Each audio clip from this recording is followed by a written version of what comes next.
Good morning, everybody. Thank you guys for being here. I appreciate it. Hope you guys are all doing well today, whether it is morning, afternoon, or evening where you're at. We are starting things off back in Stranglethorn. I'm going to make the run to the north, I think, today. I thought about going up to Duskwood, but kind of sick of running through Duskwood to get into Stranglethorn.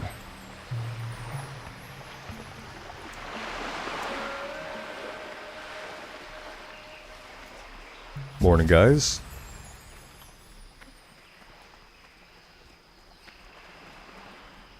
I should probably unequip the fishing rod. That would be okay.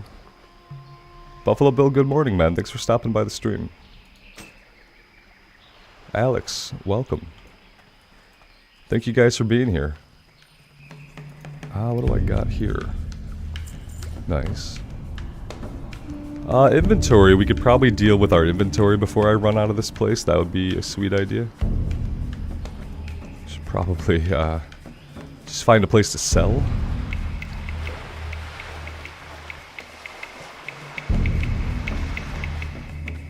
I buy and trade.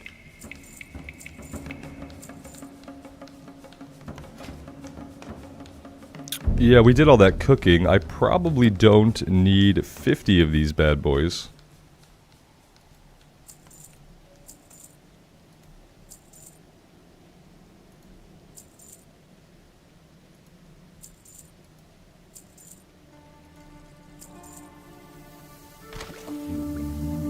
I feel like that's okay. Go with honor, friend.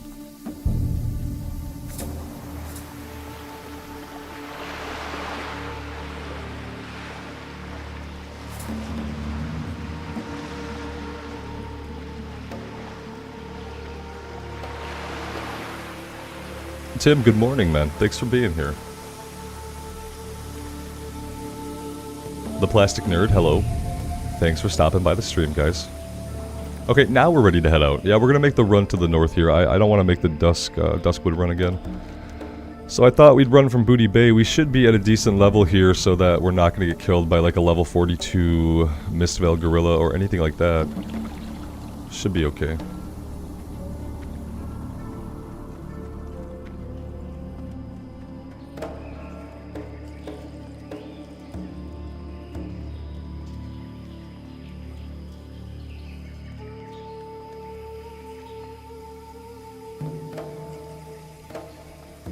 Let's wave to our friend here.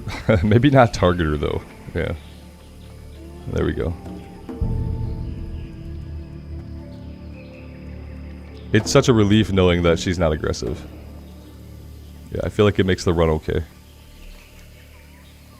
We don't have anything to do down here. I am just making my way up to the north. I want to look for the Crocodile skins. I feel like we should be able to do that now. Nerdstrong, good morning. Thanks for stopping by. Sixes, hello. Yeah, we're getting closer, but we still got like 25 hours of gameplay. I didn't play it all yesterday on the Pally. So, I did some other things. Some of them more beneficial to me than others.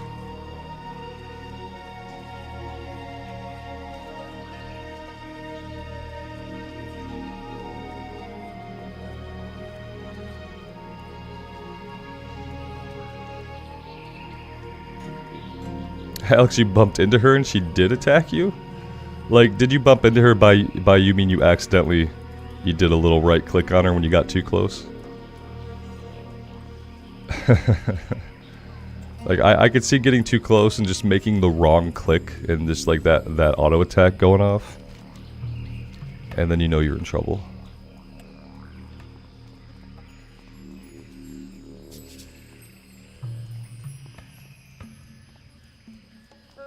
Or can you really not come into physical contact with her? Because that would be... I was going to run right through her, so I'm glad I didn't if that's the case. All-day maintenance for the Wrath servers. Yeah, I saw that they weren't going to be back up until they said 6 p.m. I think it'll be 6 p.m. my time by the time they come back up.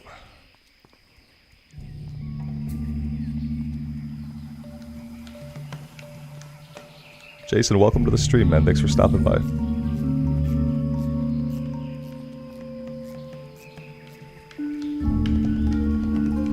Yeah, how many of you guys are super excited about the TOC update in Wrath today? And looking forward to, are you looking forward to jumping in as soon as the servers come back up? Alex, you ran through her in that aggro. That's kind of scary, because yeah, I almost just ran right through her too. Like, I didn't think that anything could happen unless we literally auto-attacked her. So that's kind of like an important piece of information to maybe know. Or don't phase through the NPC.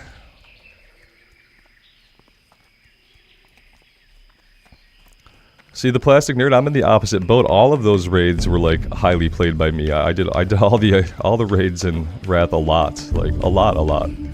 Because my guild would always do the prior raids too. It wasn't like today where I feel like a lot of guilds focus on just the main raid. We kept clearing all the content every week.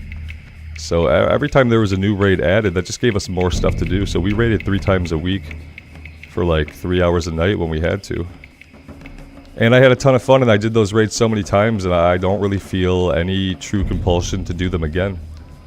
What I especially don't want to do is, like, I don't want to farm them again, you know?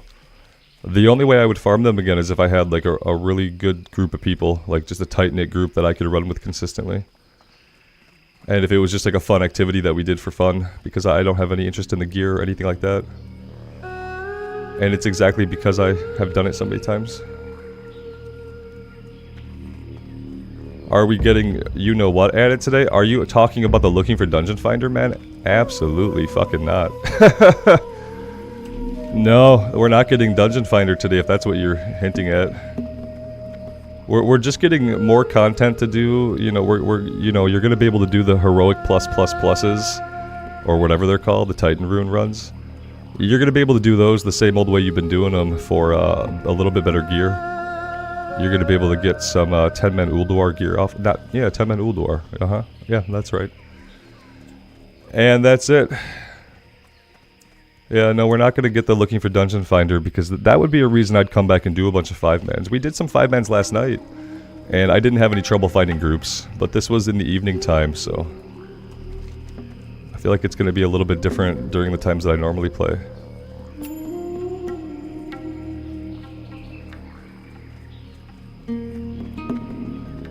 Yeah, the problem is that there are things that happen because of the WoW token that just ignoring it doesn't solve the problems. Because you can ignore inflation in a real economy too, but that doesn't mean you're not going to notice it when you go to pay for something and the price of that thing is going up and up and up and up over time. The WoW token just adds inflation to the economy, so over time you'll see all the prices on the auction house start to go up. At first they'll start to go up because people have the WoW token, and then people will start having to buy a WoW token to accommodate the rising prices, and then the prices will go up even more. That's just how economy works. It's just very fucking simple and mathematical. It's not about someone's opinion on whether or not the token is good or bad. That's how inflation and economics literally just fucking works. It's like, it's not good or bad, it's a consequence. There's economic consequences to pumping gold into the economy. It turns out. What a surprise. And so it has nothing to do with whether it's good or bad, it just has to do with how it's going to actually affect the in-game economy over time, which is going to be negatively. Inflation in the economy has never turned out to be good for the economy. Yeah.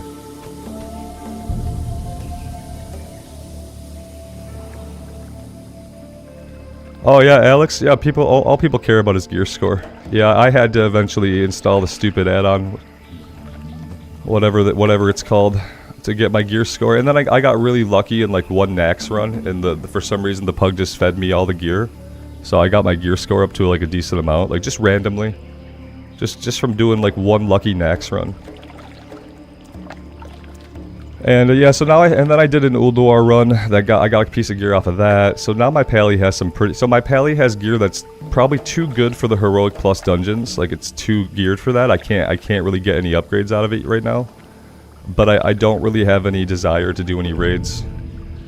And there's really not a lot else to do. If you're not doing 5-mans and you're not doing raids and it's Wrath of the Lich King, you really don't have a lot of other options. It's not like there's like a host of world content for you to do, you know. Oh yeah, and Alex, the number they want keeps going up. So like when I first started looking for like Nax groups, people wanted like 3,800. You know, that was for Nax. But then of course, like, the number that people want is going to keep going up as people perceive that it's easier to get gear. And what it's never going to do is come back down to like a normal temperature. You know what I mean? That's the shitty thing about it.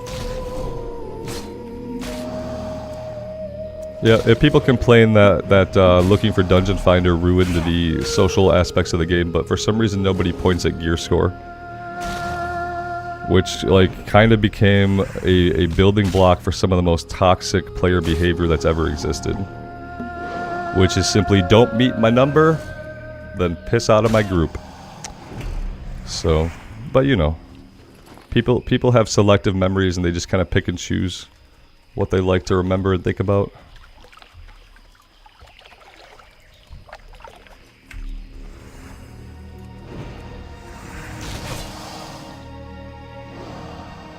I'm really curious to see like what the returning player numbers are going to be though for Wrath. I don't think that they're going to get as many people to come back to the game for this as they think they will. Not and then stay actually active. Like people might come check out the patch, but then I think a lot of people will realize, well, there's really not a lot going on. You get a new 5-man, you get a new raid. If you like the Titan Rune 5-mans, like if you're someone who doesn't raid but for some reason you care about gear, which has always been weird to me, like you don't raid but you want super strong gear. If you like that, then you can do the 5-mans. And now you'll be able to get the 10-man Ulduar gear. So, you know, that's cool for people who dig that.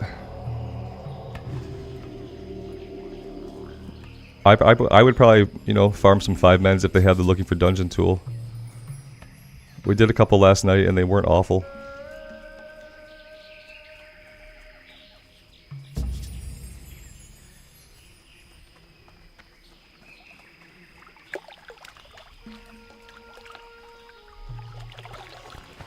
But yeah, and so, you know, we're not likely to get any Classic Era news anytime soon.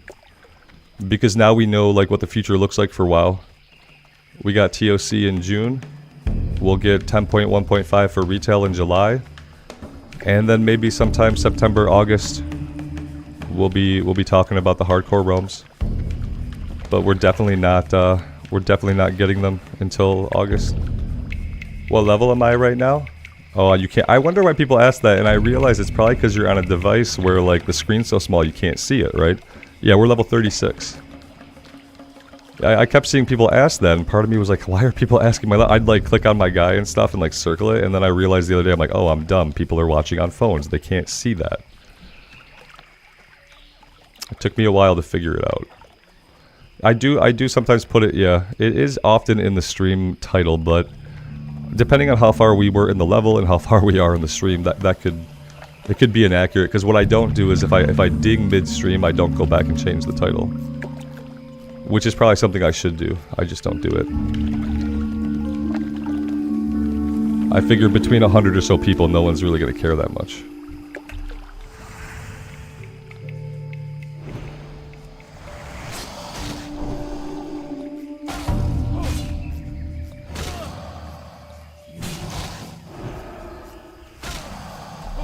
So yeah, I guess I've just been feeling kind of down about WoW the last couple of days. You know, I tried to play retail yesterday. We did a couple 5-mans. I had probably the most horrible experience I've ever had.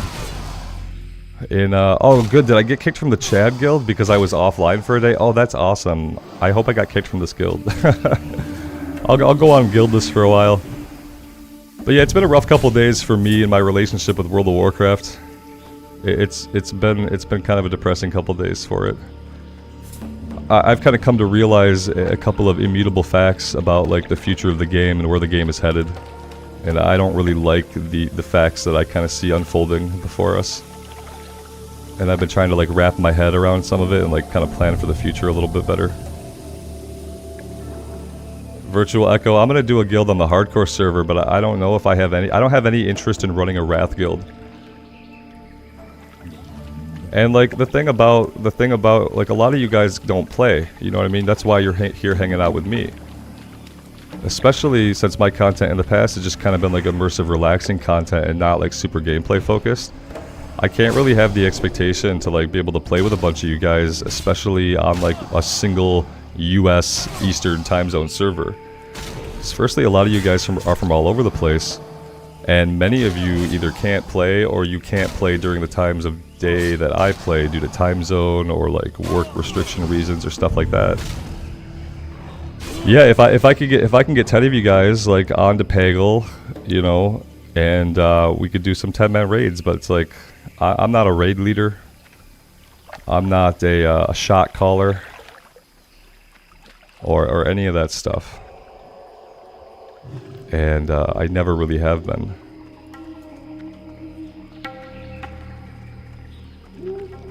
And I'm not even sure that what I want is to be in a guild with a raid schedule. That's the other thing. Is like I said, I don't have a strong impetus to raid in Wrath of the Lich King. Because I've done it all before, and it's not like I'm taking the gear anywhere with me. You know, eventually Wrath Classic is going to come to an unremarkable but complete finale. And it's going to be over.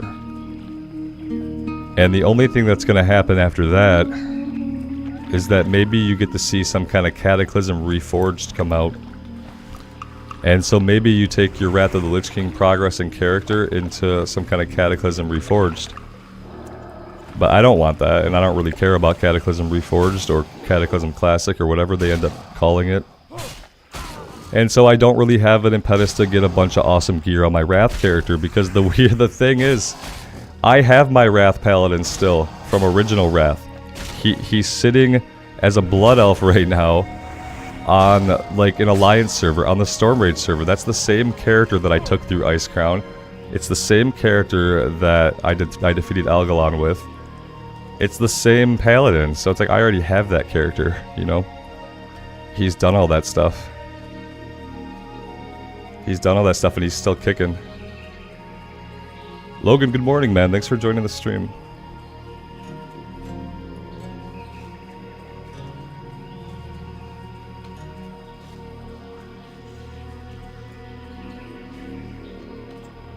Austin, what just happened is you almost got a different kind of bug.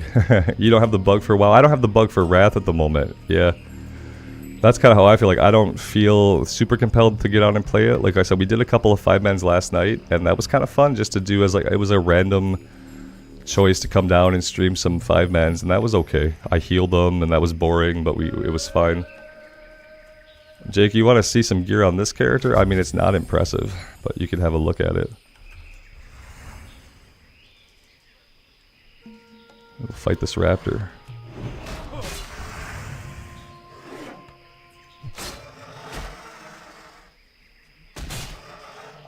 That's it. That's the gear. The thing you'll notice is that I'm not decked out in a full set of blues. That's the thing you'll notice first. Johnny, you're sticking with Classic, just not hardcore? Yeah, I think a lot of people are having fun playing Classic Era just, you know, on a regular server, not hardcore rules. There's a huge population of people doing exactly that. Agility and Spirit, maybe better than the Stamina? Is the Agility gonna do anything for us as a Pally? Logan, if you get on, you gotta look for the server pop, but if you get into a medium or high server, there's tons of people playing. It's probably not as many as are crammed onto the one hardcore server, you know, but I think there's some kind of cross-server layering with the other Classic Era realms. Whereas, like, if you're on Mankrik, you're probably also going to be seeing people from Pagel and stuff like that. They're clustered. Yeah, Sixes has it right. The hardcore although the hardcore servers are clustered, or you mean the Classic Era servers are clustered? Because I thought it was the, like, just humor me here for a minute. And we'll take a look. This is not the safest place to log out, but I feel like we'll be fine. We'll have a look at the server list. And we'll take a look at a few things really quick. I feel like this is pertinent to what we're doing. And then we'll get back on the Pally really quick. But yeah, now I'm kind of curious. So, let's see. So I play on Mankrik when I'm doing like immersive stuff, and it's a medium population server, but it's actually pretty busy. If you wanted like super high population, you'd probably go with PvP, you'd go with Bloodmane or Whitemane. And I think, let's see, I have characters on Whitemane. Let's see what like a starting zone looks like on Whitemane. I don't know if this, I think this is an Alliance server. Pretty sure it's an Alliance server.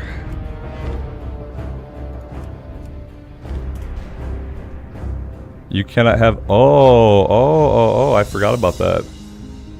Let's just log in and see if there's any horde population here. That's the hardcore add-on. Didn't need that. Let's see. Oh yeah, there you go. I mean, I'm pretty sure Whitemane is primarily Alliance, but I think that the servers are clustered so that you might even see people from other servers. And I don't... Oh, here we go. Like this hyphenated name right here, I'm pretty sure that means they're really from a different server and we're clustered together. You see how it's their name and then it's Bigglesworth, or it's their name and Anathema, Thunder Fury. Yeah, so this is what you'll get when you log into like most of the non-hardcore servers are still pretty active. It's obviously not quite as active as say Bloodsail Buccaneers or Hydraxian Waterlords, but it's more horde according to the sites. Oh, okay.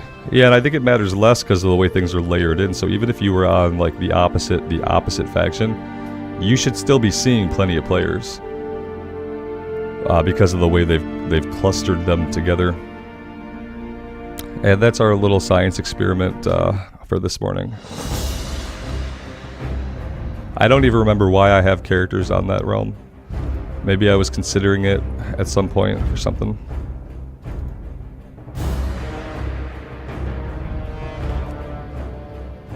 JC, good morning. Thanks for stopping by the stream. Alright. Back at it.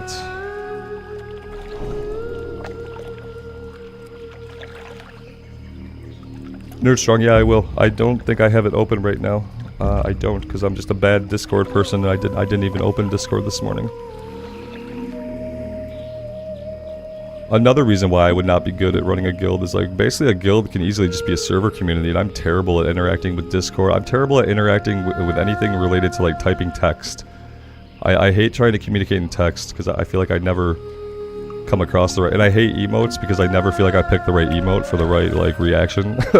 They give you a million emotes for any reaction you can think of, and I can't find the appropriate one. It's awful.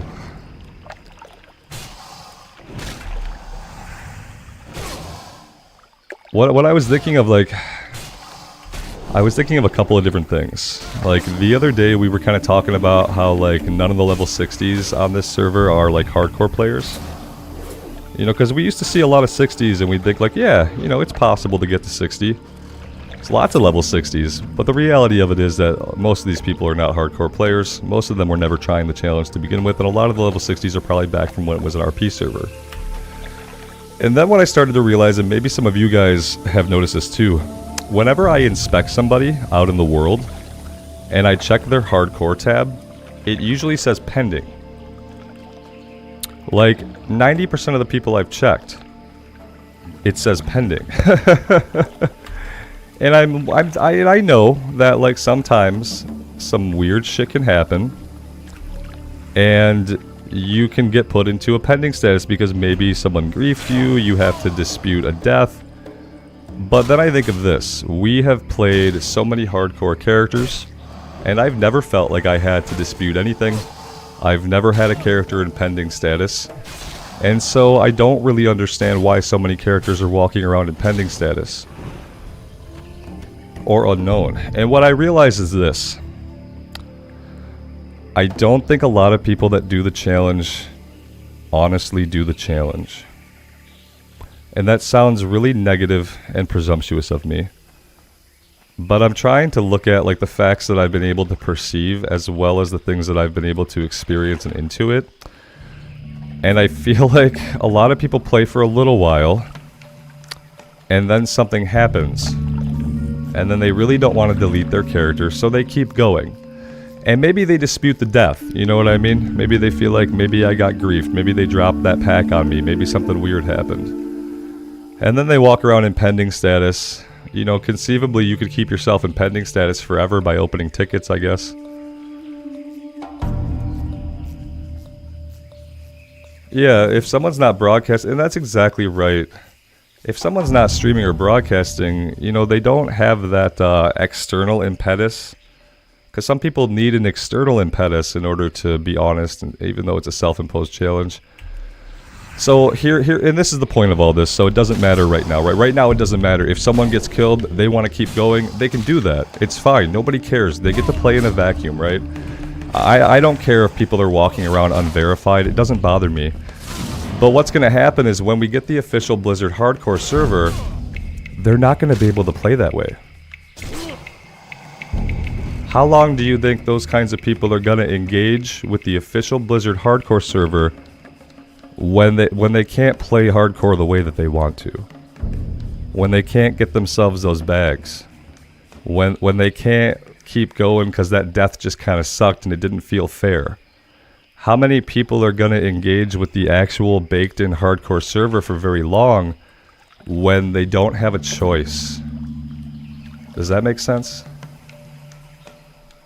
That's my worry. My worry is that it's going to start pretty strong.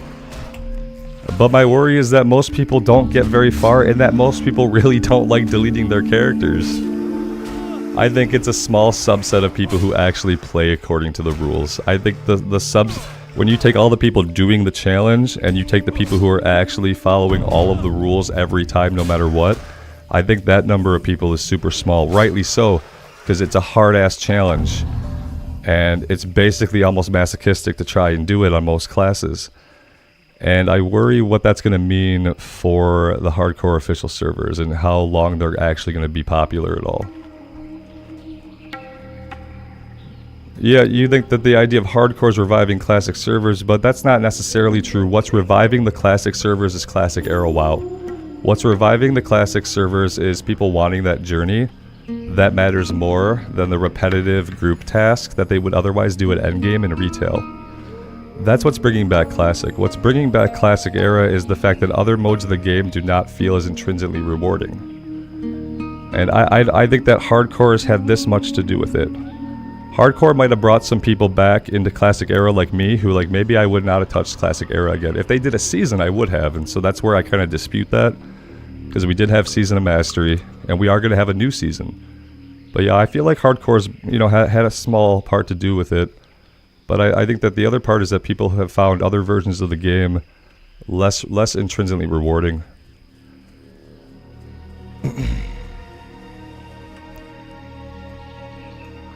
And so yeah, I think we're gonna get the hardcore, and this is why I think they did this. So they're gonna put out the hardcore servers in the summer, right? And then in the winter they're gonna start the new season of Classic. And I thought, man, why would they get the hardcore server going really good and then just start up a non-hardcore season? Well, what's gonna happen is most people are gonna do the hardcore for a little bit. They're gonna be done doing the hardcore, and then, you know, shortly after that, we hope to get a new season of Classic Era, whatever that's gonna be. That'll come out around November, December time. So we'll probably get the hardcore servers at the end of August. We'll do September, October, November with them. By then, I think that it'll be done. I think that people will be done, like done. And then I think everyone will be ready for a new season of Classic Era. That does not involve anybody having to delete a character. I think there will be a small subset of the community, and maybe it'll be streamers and YouTubers who still do the challenge and stuff like that. But I hope that most people slide off the hardcore servers and they land right in the seasonal content, and that they really dig the seasonal content and that they stay there. Because I think that's probably like a better future for the game. That has a place where Classic can like go to. Whereas hardcore doesn't really have a place it can really go to. It just kind of does its same thing over and over again, you know.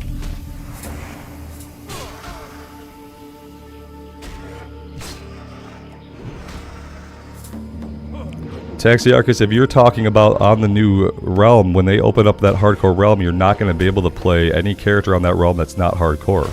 It's not going to be like Diablo, where you opt into the hardcore character. It's going to be a hardcore realm where every character on that realm will not be able to res. And if it's not that, then it's not a hardcore realm and no one will play on it. We'll just stay on Bloodsail Buccaneers, you know what I mean?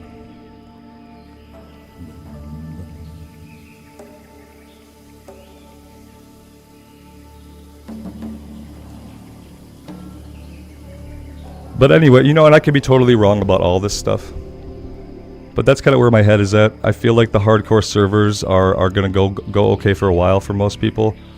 And then I feel like people are going to quickly burn out. When they can't do the things that they do here on Bloodsail, you know, when they can't give themselves that little bit of help when they need it. When they can't ignore that death because that was a shitty thing that player did by dropping those mobs on me. When they can't do that kind of stuff as easily as they do it on Bloodsail, I think a lot less people will be interested in playing the hardcore challenge.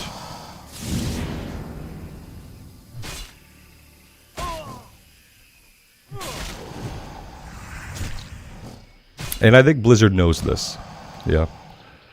And I think that's why they announced the hardcore server and the seasonal era stuff, the seasonal stuff together. So that, like, when the hardcore server completely dies, at least we have seasonal WoW to look forward to in November.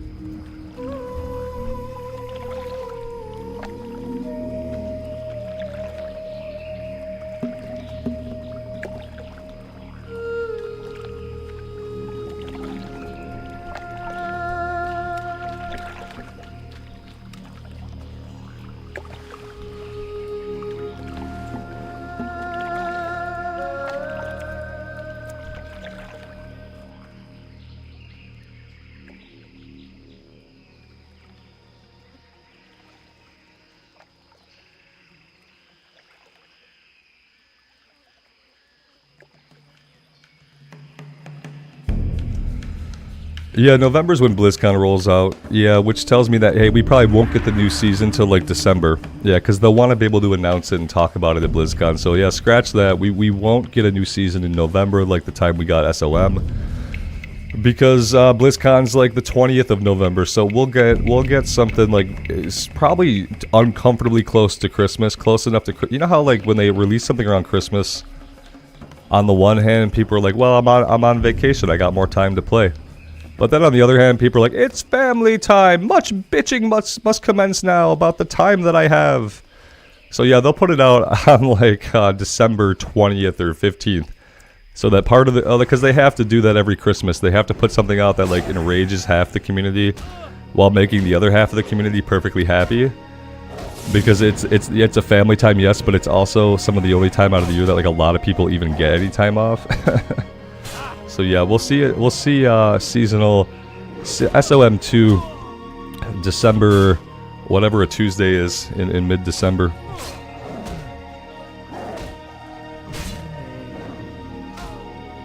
We got both banners up, Dan. I'm like, what I'm gonna do is I'm gonna front the banner of the character we're playing. So when we're playing on Alliance, we'll have the Alliance banner up front, and we play on Horde. We'll move the Horde banner up front. We'll switch them like that. I kind of like that. That being said, my mouse pad is an Alliance mouse pad. I don't have the Horde equivalent to switch out. But yeah, both the banners are represented.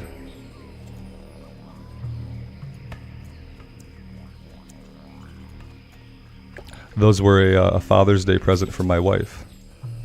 And yeah, they make the background 100% more classy than the bare white concrete wall that's underneath. So I appreciate it. People seem to like them. Anything Blizz will release will enrage half the community, make the other half happy. Yes, exactly. Yeah. And releasing stuff around Christmas is the perfect time to meet that metric.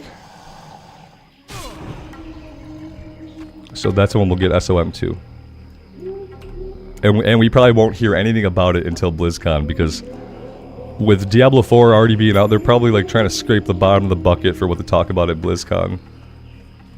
What are they going to talk about at BlizzCon? Oh god. Whatever the next patch is for retail. Emerald, Dream, Cosmic Void, whatever. Pirates, maybe. And what else? I guess they'll tell us something about Ice Crown. You know, well, maybe we'll learn when Ice Crown's gonna come out. Ooh, cool, big deal. Hey, you get to do that on BlizzCon twice. You get 2 different BlizzCons to talk about Wrath of the Lich King. I guess 3, technically. 3 different BlizzCons. Even with last year's being digital. And then they'll talk about their new survival game. They'll talk about the survival game at BlizzCon. That'll probably be the only new game that we hear about. Maybe they'll tell us that they scrapped Arclight Rumble. That'd be good news.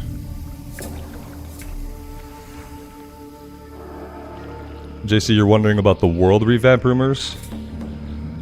Yeah, you know, there were some people, I think Bellular was among them, who thought that maybe they would revamp the old world again for WoW's anniversary, for the anniversary year.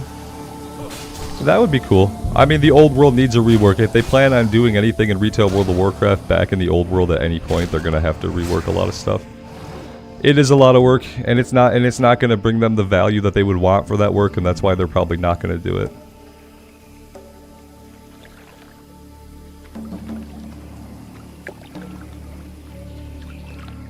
It'll piss off the purists who like the Cataclysm Zone 6s. Who gives a shit about the Cataclysm Zones? The thing about the Cataclysm Zones is that you'll always be able to do those in Chromie time. So, like, that part of the world will still exist. What pissed people off is when we went into Cataclysm and we lost, like, the classic era zones. That's what originally pissed people off. And so now we get to have the classic era zones in Classic. We can have the Cata zones survive in Time Walking. If they wanted to remake the old world, again, they still could do that. But I don't know how many people are purist about the Cataclysm remake of the old world. I think that, like, people are fine with it for the most part, but I don't think anybody cares if they do it again at this point. It definitely needs it. I'm not coming down here with these goblins. I don't know why I'm down here. We just need to get our last Crocolisk.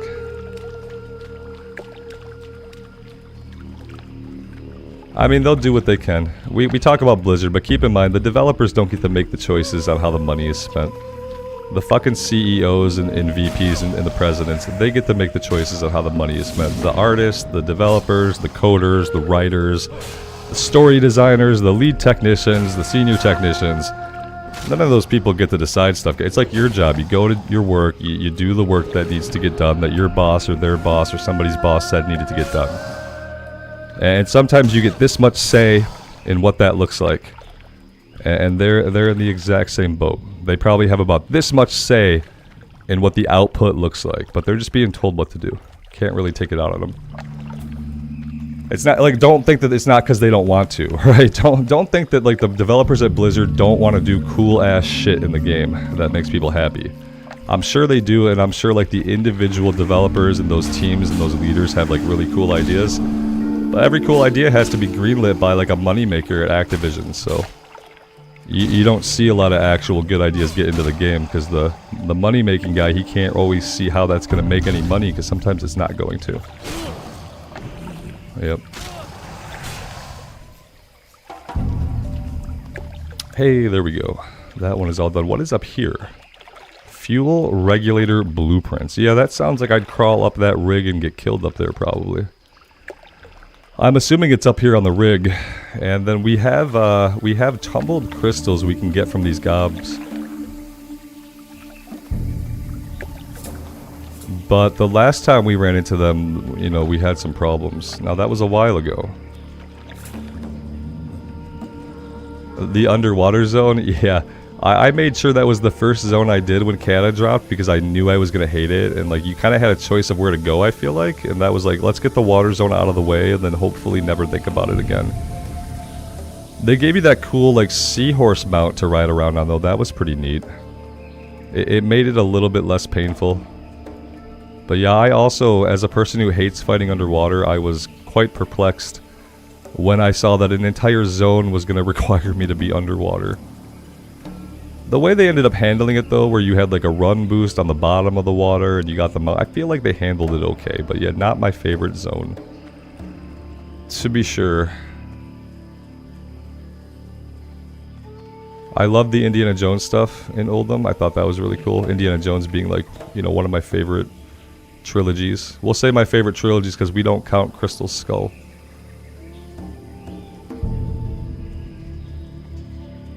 Yeah, exactly, Nerdstrong. They've scrapped entire projects that they've worked on for years because somebody decided it just wasn't going to make them enough money.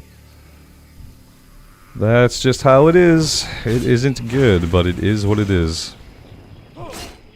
Let's see if we can actually handle these guys today. I'm not digging the fire shield that they have on them.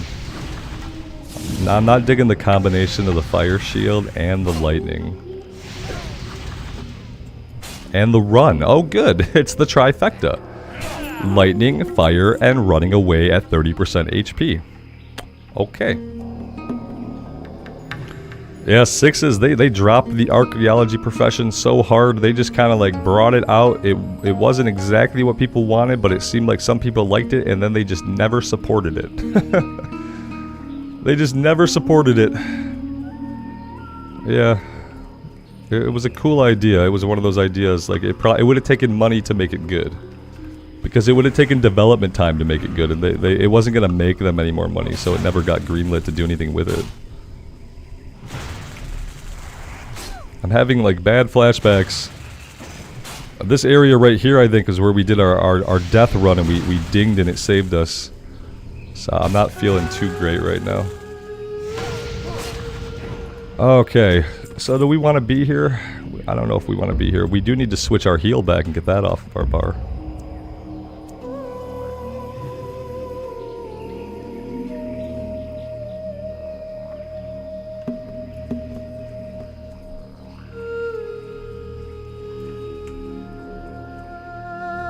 And obviously the drop rate on these is going to be pretty bad. Yeah, they're getting really close together, aren't they? Oh boy, what else can we do? We could get the one blood scalp here that we need. We need one blood scalp here. It's been the blood scalp here we've been working on for the past 20 hours. MJ, hello, welcome to the stream.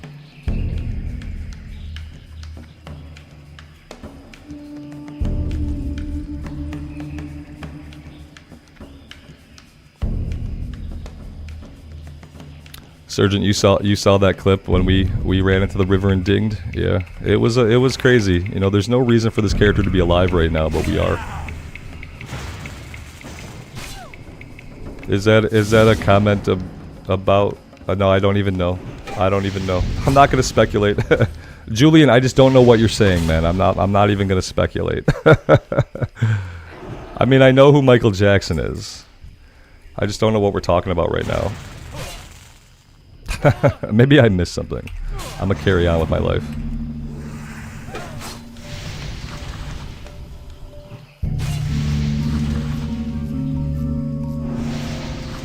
Oh, that was a big resist. Oh, okay. I got you. No, yeah, I'm just... Just let me keep misconstruing everything. Yeah, I'm not really digging it here. I don't know if I'm gonna keep fighting these guys, or if maybe we're gonna get out of here and go somewhere else. So, we'll see.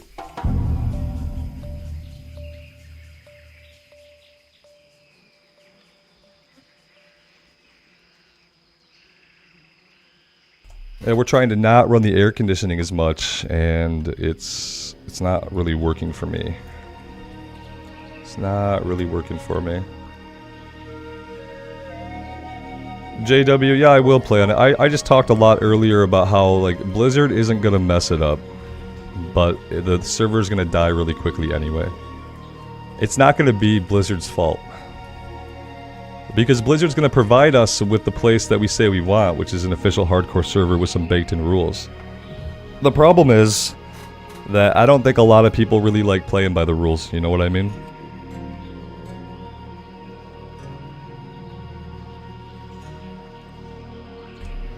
Yeah, I don't think that people like playing by the rules. I think that people like the idea of the rules, and they try to abide by them for a little bit. But then I think when some bullshit happens, people are like, no, I'm gonna keep playing my character because that was bullshit. That's what I think happens. And on the official server, they're not gonna have the option to play the way they want. The character's not gonna be able to res. You know what I mean? And I just keep thinking about, like, I think about the statistical impossibility of keeping a character alive to 60. Think about all the times that we would have died had we been on any other class, had we not had 3 different bubbles and a full heal and potions and self-heals. It's like a statistical impossibility that you're gonna live on most classes. Pork baby, you like the flags? I got the horde one back there too, but my head's in the way. And so, depending on what character we're on, we'll move the faction we're on to the front.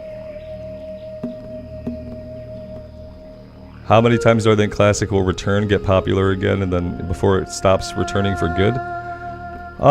You know, it's impossible to answer, basically. Will there be an end to Classic? Yeah, there will be an end to Classic when Blizzard completely and utterly stops caring about it. Absolutely. When we don't get any more seasonal, you know, Seasons of Mastery, when it just falls off the radar, when we're not going to get a Cataclysm Classic because nobody wants it. Yeah, the Classic experiment itself has like an end date. Now, does Classic Era, do the Classic Arrow realms have an end date? Yeah, probably, but I think there will always be a group of people who like to play in that era. And so as long as they keep the servers open, there will be people who choose to play there. Will that be a dead game that some people like to play? Will it be a live game that only like a few people like? I don't really know how it would be classified. Let's say this though, we're never gonna get any new content for Classic Era. You're never gonna get new content for Classic Era unless it's like small system changes wrapped inside of a season. By new content, I mean you're not gonna get new leveling zones. You're not gonna get new quests sprinkled into existing leveling zones. You're not gonna get new 5-mens. You're not gonna get a bunch of new raids unless it's like a one-off boss roulette type of deal. You might get something like that someday. But you're never going to get new content in Classic Plus, so like I feel like, yeah, eventually people's interest in it will invariably wane. Will it wax and wane through time? That I don't know. Surgeon, I don't have a hardcore character that I would revive. I mean, if you mean like, would you revive them because you think the way that they died was bullshit, I don't have one. All of my characters died because of shit that I did. Even the character that died on the elevator died because of me. I literally hesitated, like did a little stutter step trying to get off the elevator way too late as I was shoving food into my mouth. My character clipped like I knew the character would, and then we got stuck for a minute and we died. And so I don't have a character I would res. I've never put in a ticket for a death. Even the elevator death I didn't protest. And yeah, I'm fine with all the ways my characters have died. That's why Turtle WoW is so good. New raids, new dungeons, new questing zones, basically Classic Plus. Yeah, but what makes it not good is that legally I can't play it. That's the biggest problem. Yeah, like I'm cool with that. Like people like that. They can go out there and they can play on a private server that's not supposed to exist. That could get shut down by Blizzard at any moment. Yeah. I get the appeal, trust me. I just can't do it. I especially can't do it for what I do. Because I can't stream it. I can't record it. I'm not even supposed to be playing it. And so I've never bothered to check it out. Because what's the point? The point, like, oh, I get in there and I love it. And then what can I do with that? I can't do anything with it. Deep Valley, thanks for stopping by, man. I appreciate it.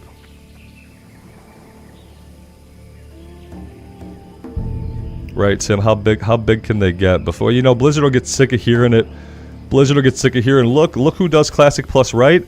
This private server, they've got Classic Plus nailed. If only Blizzard wasn't so fucking stupid and lazy, if they were only like these private server people, we could have private servers that, you know, and then Blizzard's gonna say, okay, you think this is so great, watch us shut it down. So yeah, I absolutely believe that will happen. Especially, you know, because yeah, people love Turtle WoW. It's really popular and big. And the bigger it gets and the more popular it gets, the closer it gets to Blizzard shutting it down. Absolutely. Especially when they're being shown up, when people are getting the content they want from a private server, they're not going to stand for that very long.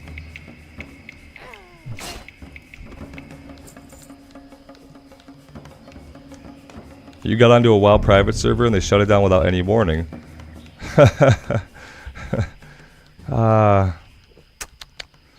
Yeah, that's it. That's what happens. One day you go to log on and all of your progress and all of your characters and all of your shit is gone.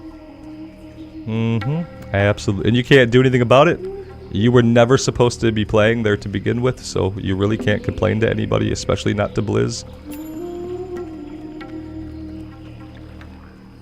36 my hardcore runs are pretty chill. They can be pretty chill sometimes depending on what we're talking about. I try to maintain some sort of chill vibe. Even if in reality I'm furious about something. So I appreciate that.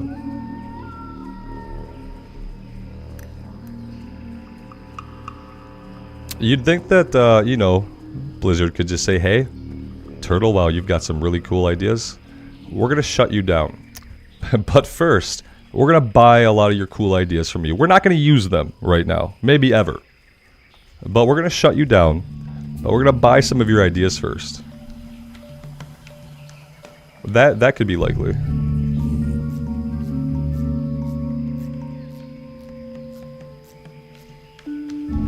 Sarah, welcome to the stream. Thanks for stopping by.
Oh, right, what is this? Tiger's Bane is a dagger. Well, that is sad.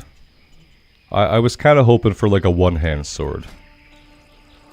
Oh, that's cool looking though. Yeah, that's like a Rambo knife. Very zone appropriate. I like it.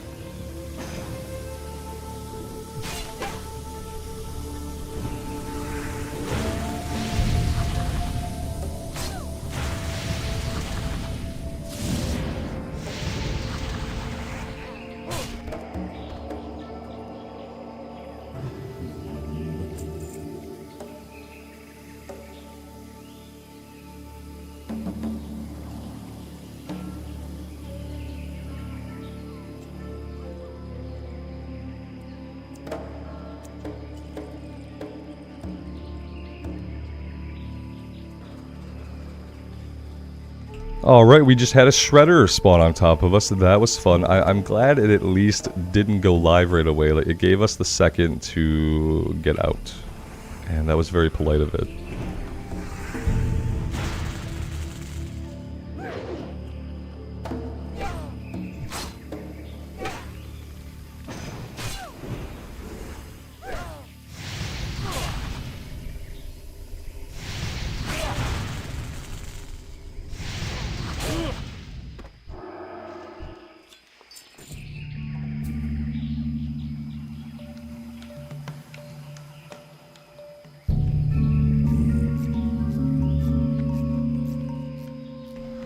I never would have thought to mix beer and lemonade either, and I'm slovenly, and that still would have never occurred to me.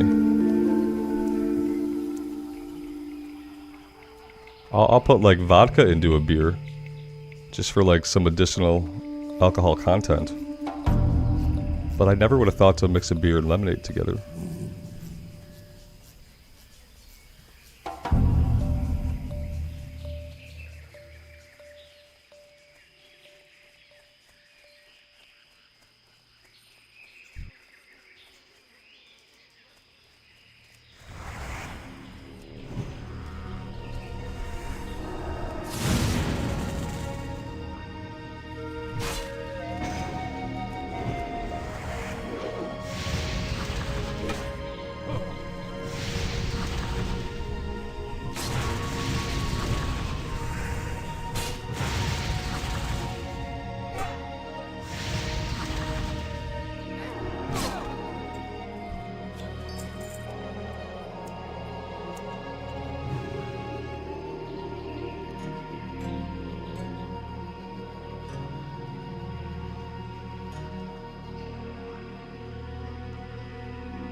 I should probably deal with the tiger and just get him out of the way.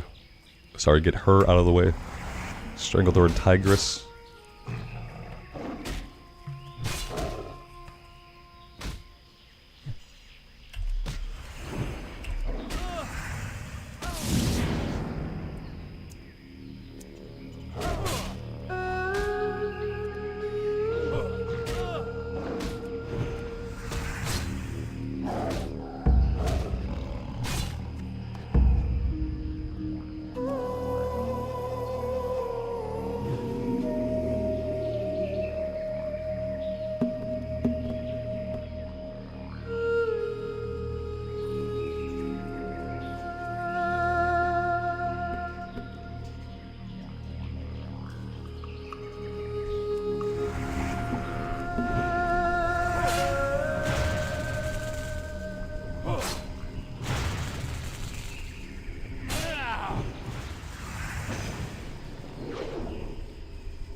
We aggroed that guy, and we are gonna run. We have a clear path of retreat. I would really love to hold on to all of my cooldowns and all of my potions. Let's pop a little potion. Yeah, we got a lot of little potions that we got from fishing the other day. We found quite a few of them.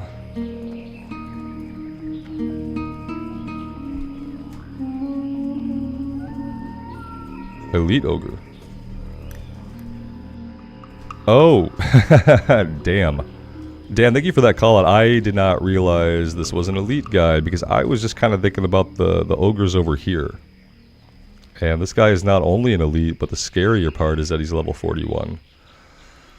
So yeah, he's not the place we want to run to for any kind of safety, obviously. Luckily we have this whole runway cleared out. We won't go that way again, yeah.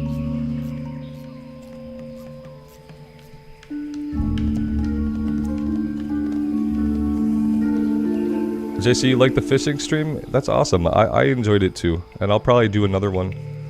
To keep it leveled up, I want to get into the wetlands and start fishing up some crates that can give us some better potions. I feel like that would be super useful for us. Let's go up the hill over here carefully. I think if we go too far up the hill, we're probably looking at either trolls or undead guys. Let's take a little peek. Alright, we're clear up this way, so if we do need to retreat, this is going to be our line of retreat.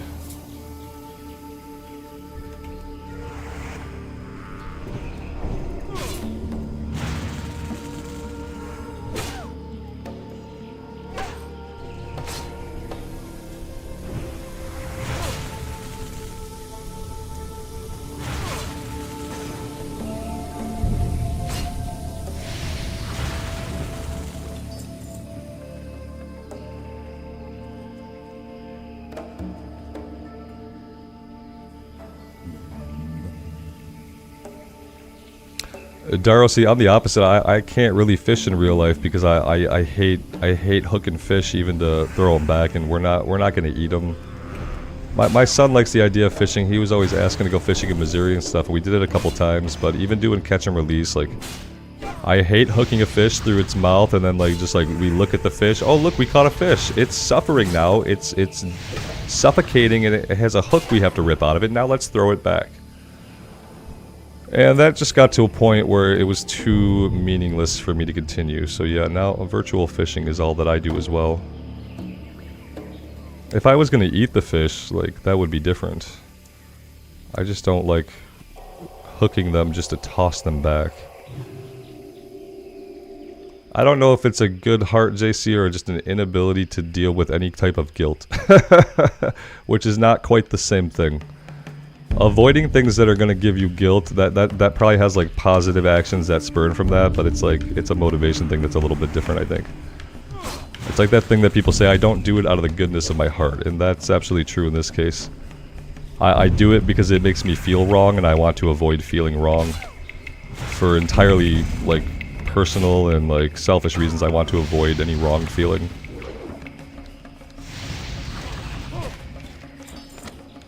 We've thought about maybe like net fishing. Like sometimes you can get like minnows and stuff that come out like in the mornings, and you can kind of scoop them up in a net and check them out like in a bucket. So like I thought about that for my boy. Instead of like hooking them, we can just scoop some in a net, put them in a bucket, and he can kind of inspect them and whatever he wants to do to investigate them while they're hanging out in the bucket. And I'd be okay with that. Oh yeah, Dan, if I had to eat fish to survive, I'd chop its effing head off without a second thought. Yeah, that's not a problem. That's the difference, is like, yeah, I can do what I need to do if there's a need for it. It's the same thing with like killing bugs and stuff. I'd rather not kill a spider if I can just get it outside. It's not that the willingness isn't there or the ability's not there. It's just that if I don't have to, I don't want to. And like one day if a giant cosmic entity is observing me and my home and they think I could snuff this guy out or I could pass on by, I hope that cosmic entity just kind of passes me on by the way that I try to pass on by things that are much, much smaller than me. I don't know if that kind of karma ever comes back around for individuals, but maybe it does.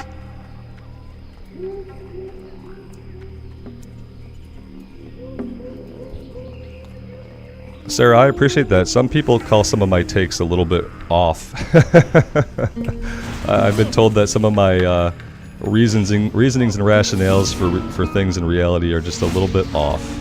But I appreciate the positive twist on it there.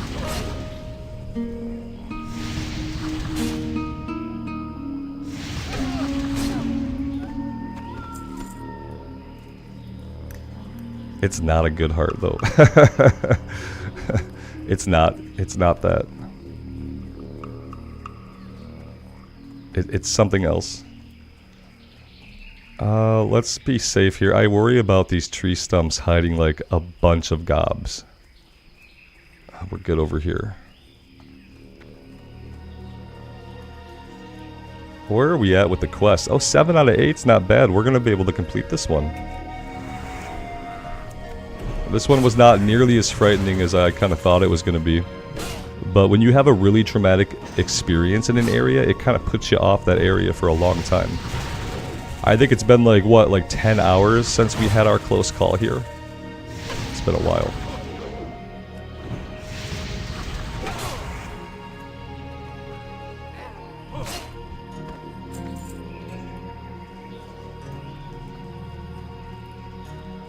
Let's heal up.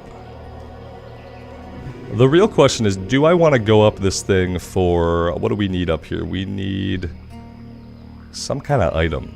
What was it that was up here? It was the fuel regulator blueprints. Do I want to go up there for those blueprints, or is that going to be a situation where we're going to have to fight more than 1 or 2 guys at a time? Because I could probably handle 2 of these guys at a time if I had to. I think we could get through it. But we couldn't handle 3, so if it's a case where we're going to face like a 3 pull, then I don't think we even bother with it right now. Ah, that was unfortunate. Super unfortunate. Alright. This shredder is not that tough. Let's just kill the shredder.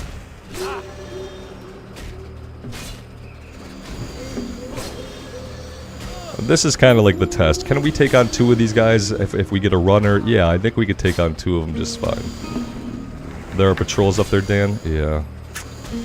Maybe we'll have a look-see. That's true, Sergeant. I could bubble and just toss us out into the water. Yeah, there's a couple of things in the water, like there's some crocodiles, but I think that they're mainly near the shore. And I don't know if the goblins are going to chase me into the water or not. I don't know that they will. Yeah, we could throw ourselves right off the top of it. If we run into, like, super bad issues, right? We'll carefully go check it out. If it looks too dangerous or just improbable, then we won't bother with it. And actually, now that I'm looking at it, it might be in this house. Sarah, you remember dying a bunch back in this spot. Not to jinx anything. Why does it seem like maybe it's inside this house? What's going on with that? Oh. Oh, the key. So the key is up top. Then we come down and we get the box. Okay. I see what's going on. Okay, we're good here. It looks like somebody just cleared this area out. I see a Tauren, looks like a female Tauren, heading up. So maybe we follow them up. Maybe this is going to be... Maybe it's going to be hard because there's a named guy up here, right? Everyone wants the named guy. That could be hard. Mikey, take care, man. Thanks for stopping by the stream. We'll see you next time. What do we got going on here?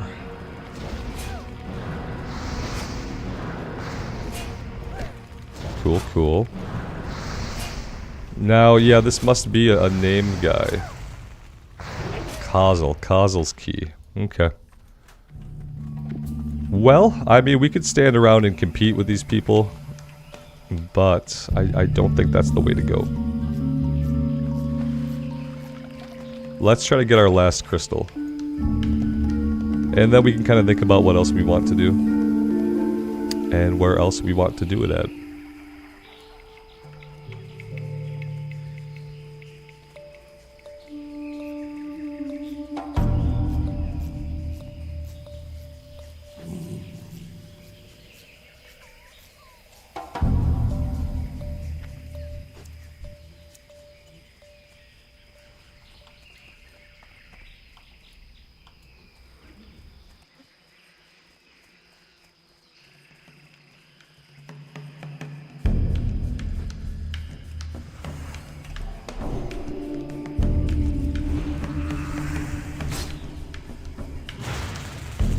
Johnny says, flag for PvP, live on the edge.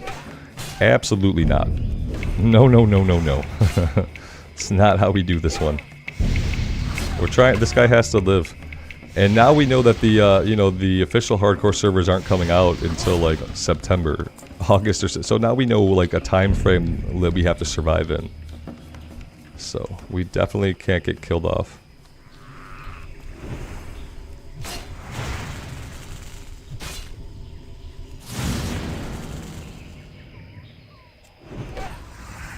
I mean, the good thing about that time frame is 2 more months, and we should be able to get this guy to 60. Shouldn't really be a problem. What's gonna suck is if we end him early. You know, if we get him to 60 like a lot sooner than we think, then we're gonna have some medium amount of time before we get to do another hardcore run, and that's probably gonna suck.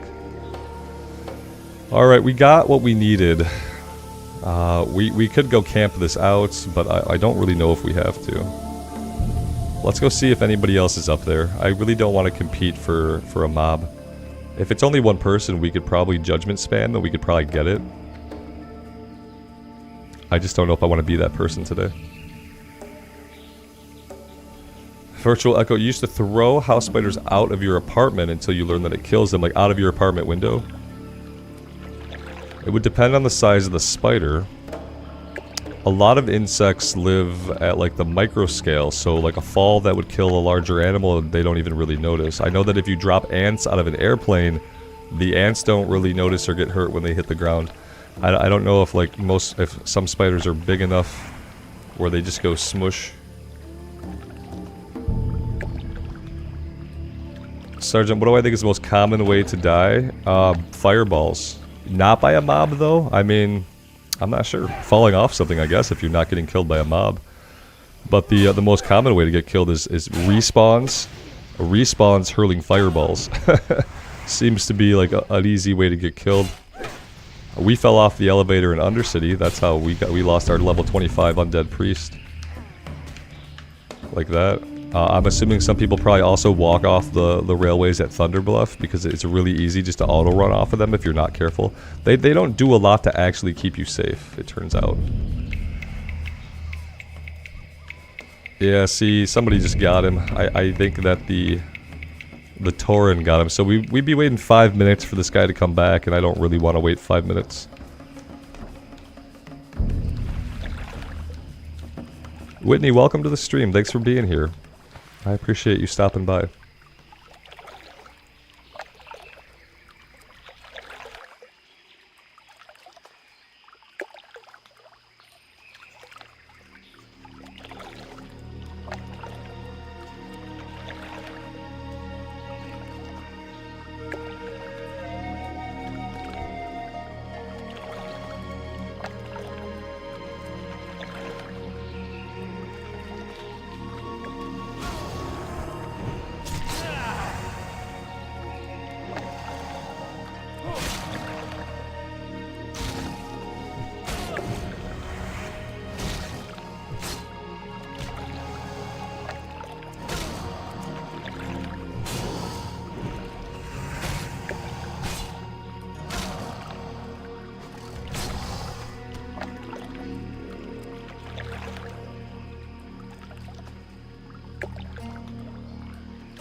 Apparently we can get the next rank of Panther Mastery, but I am pretty sure that's the Panthers that hang out in stealth a lot. And yeah. I always have a hard time finding them, and then the problem is they hang out in stealth, so like invariably they always get the jump on us, which in hardcore is not very good. Also, you have to contend with a lot of tigers that are in the same area. While you're like running around looking for the guys in stealth, you're also aggroing plenty of tigers. And I remember the tigers being like level 38, so we're not doing that one for a long time. I think the plan right now is just to cut across here. We'll get into a place where we can try to get our last blood scalp ear. And then maybe we go turn those in and just kind of see where that leaves us. It's not going to get us a level. That's for sure. And I'm not really sure where we're going to quest next or what else we can do. Is Sindal, these are elites, right? Sindal, that's an elite. I can't remember if the named guys, if the named animals were elites back in vanilla era. Jake, welcome to the stream, man. Thanks for being here. I appreciate you coming and hanging out.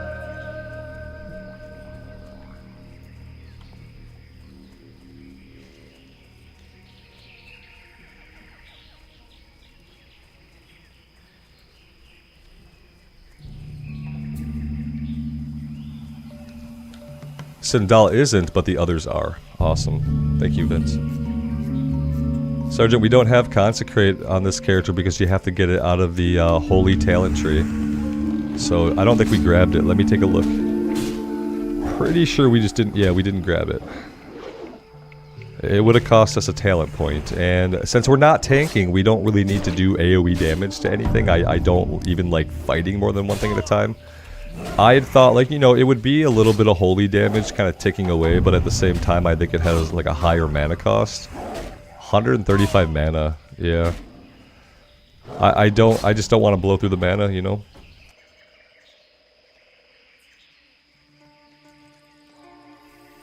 I might go camera dark to eat this steak and cheese sub. I might do that. Like, now my inventory's full. Hey, that's actually perfect. It's not perfect, but it's fine. Let's head back up here and we will empty out the old inventory. The coarse gorilla hair sells for a lot, and the bristly whiskers from the cats. I remember farming those, because I feel like a stack of those sells for like a gold. I'm gonna go dark here for a couple minutes and feed my face while we sell and take a look at getting our blood scalp here.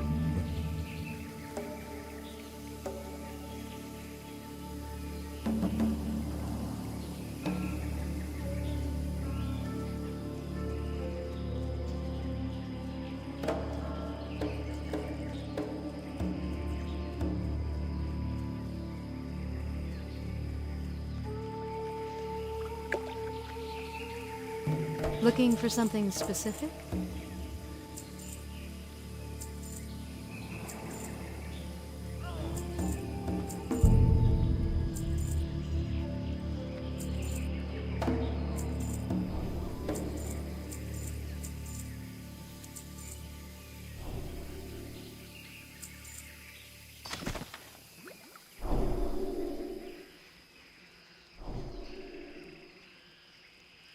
Farewell.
What's up?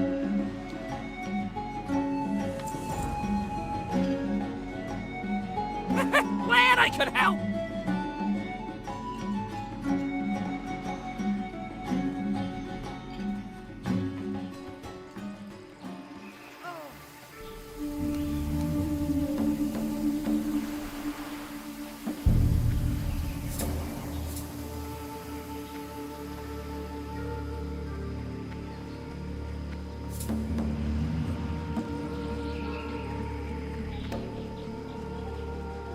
Hey, how you doing? Keep it real.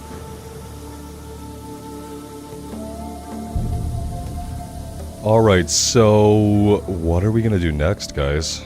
I mean, I'm gonna finish off the sandwich and some of these fries, but I mean, like, after that, I don't really know what I want to work on.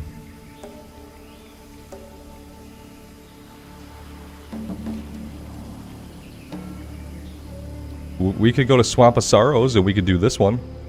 And there's like a couple of other things in Swamp of Sorrows that we might be able to do. How would I get to Swamp of Sorrows from here? Well, I would start in Darkshire, actually, and then I would run through Deadwood. Am I gonna live running through Deadwood Pass? Yeah, I don't really know what else we would do, so yeah, maybe we do that. Let's go fly up to Darkshire. And I will finish eating. We will go visit Swamp of Sorrows. That sounds actually really cool. I have not played in Swamp of Sorrows in a very, very long time. I know there's not a lot to do there, but it'll be a good change of scenery. Watch. Get her back.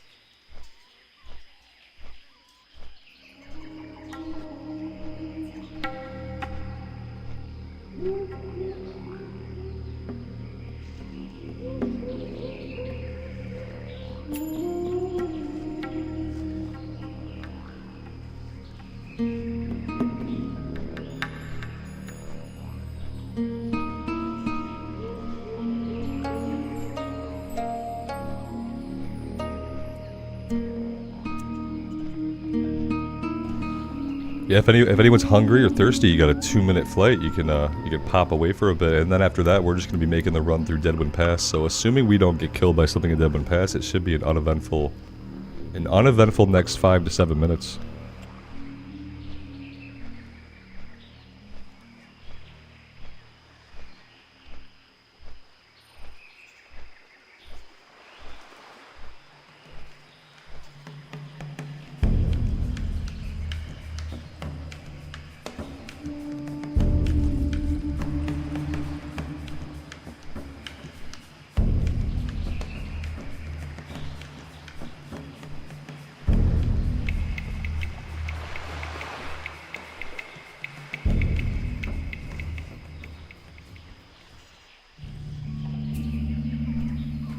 The flight path timer is part of Leatrix Plus. It's one of the things that you can enable. Show flight times. Yep, very, very cool.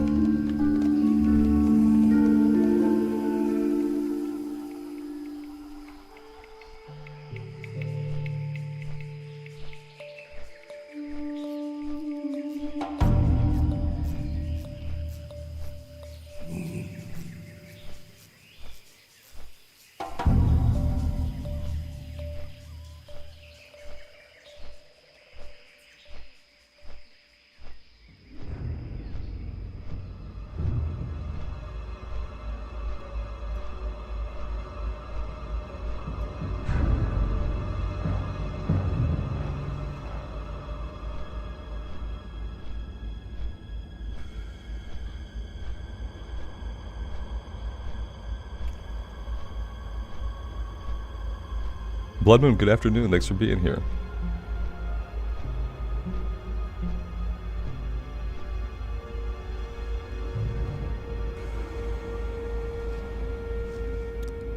Devasaur, this server is the Bloodsail Buccaneers server where people in the States do the hardcore challenge.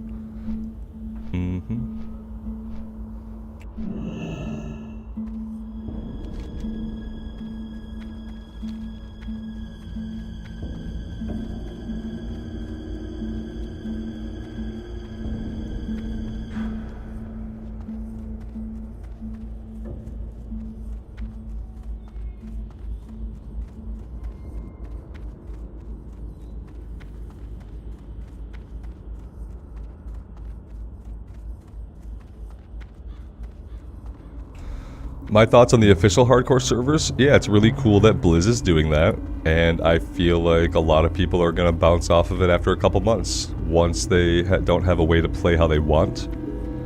Once they can't say like, ah, that death was not a real death, I will just keep playing. Once they can't do that, there's gonna be less general interest from most people.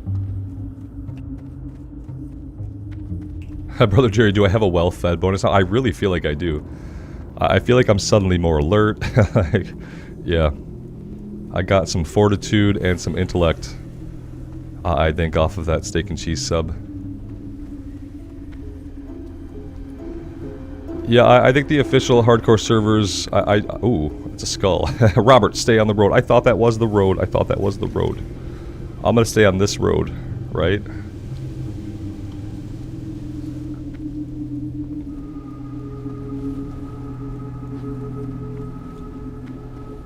There's a level 55 vulture roaming the path. Oh, good! Oh, dear lord. What have I gotten myself into?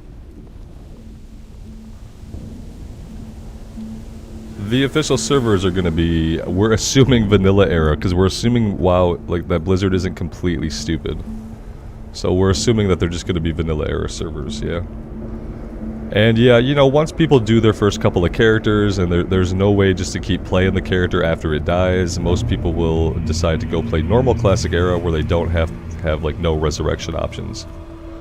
Because I think a lot of the people who even play on Bloodsail Buccaneers and Hydraxian Waterlords, I think that they put 100 hours into their character and something happens that they don't like and they get killed. I think a lot of people just keep going. Yeah, I think a lot of people just decide to res and keep going. You know what I mean? And yeah, more power to them. You put 100 hours into the character, I can see how you'd want to have the option of saying, no, this journey does not end like this. And so I think that there are a lot of people who play that way, and I think on the official hardcore servers with the baked-in rules, without them having that option, that's going to limit how many attempts they make and all those things. So yeah, I think it's going to go on for a couple months, but then I think when the new seasonal content comes out for Classic Era, sometime later in the winter, I think that people will be ready for that type of gameplay, and maybe a lot of people will be kind of past the hardcore phase. And then hardcore will just like apply to the subset of people who really do just like the challenge of it. Will they allow a person to transfer off to a regular Classic server? You would think that they could just work something like that in, you know, but they would probably charge for it, yeah. You'd think they would work something like that in, like, okay, you get your character killed, it could be transferred to one of these two realms, right? And like, that would probably make a lot of people happy. But again, that's still going to cause people to not really engage a lot with the hardcore realm, right? 37? Yeah, I don't care about no 37, but we'll let you carry on. I don't really want to have to fight this enemy.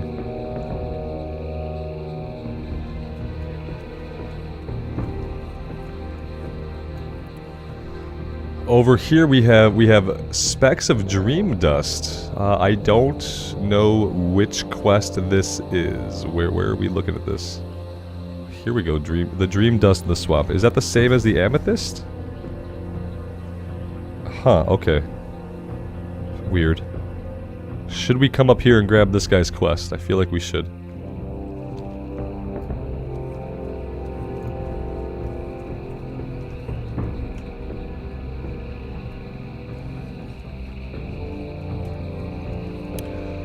Yeah, Tim, I'm not sure how they're gonna handle, like fully hardcore characters. Oh, I see what you mean, like a buff instead of... I think they're gonna have to delete them, man. I think, like... And I think the reason is because, like, if you're not doing the hardcore challenge anymore, then they would probably prefer that you play on, like, a different realm. And the other problem is, like, let's say you are done with the challenge, but you want to keep your character. The problem with keeping them on the hardcore realm is you're not going to have access to stuff like the auction house, you're not going to be able to find people to group with you, so now you're going to be back in like a normal way of playing the game. But if you stay on that hardcore server, like a lot of the other people are not going to be playing that way. And so it kind of gimps you as a player to like, you would rather just almost go on like a normal realm if you're done with the challenge, you know? I kind of hope that they would offer like a transfer, like, oh, got yourself killed, go ahead and slide on over to one of these servers. You can continue the journey there if you want. We got like the first mob we fight here, we get instant respawns. Oh, guys. Guys. We are not. I am not doing this right now. No, not like this. Why in the hell would there just be an instant respawn? There can't be anybody here in the zone leveling. There can't be anybody here. There's 2 people here. Give me a break. Why do we need the respawn? What's the respawn for? Just to get me killed, basically. Perfect. Okay.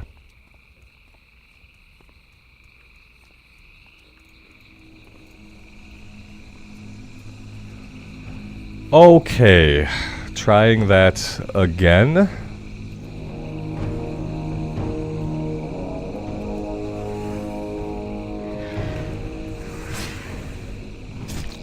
What kind of element is he hitting us with? Is that just nature damage he's smacking us with? Because I don't like that. Felipe, hello man, thanks for being here.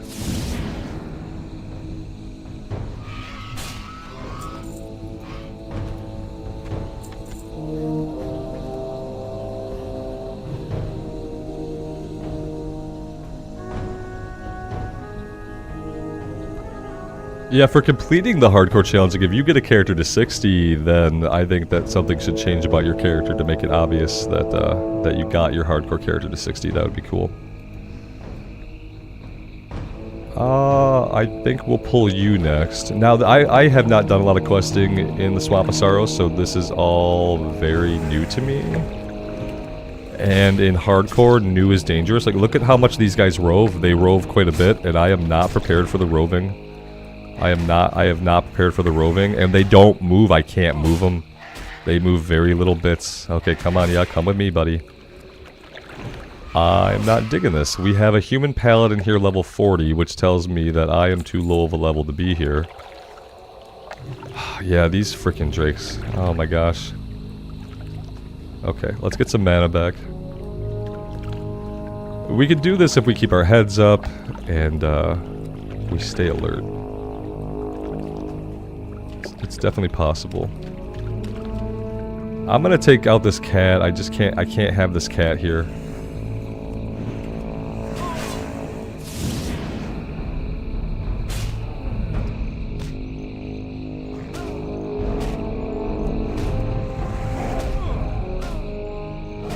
Yeah, it's 34 to 45, or 35 to 45. Yeah, the problem is, like, right now, like, all the zones I can go to now are starting to get like that. I don't have a lot of places I can go. And, you know, that probably means that we should go grind somewhere, in all honesty. Just take care with the level 62 roaming elite dragon. Oh, of course. Yeah. We'll be really careful with that. Yep, absolutely.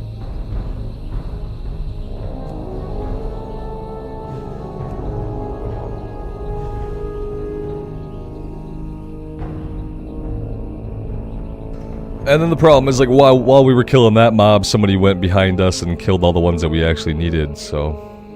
yeah. You think the cats share spawns with the whelps? I would believe that. That sounds right to me.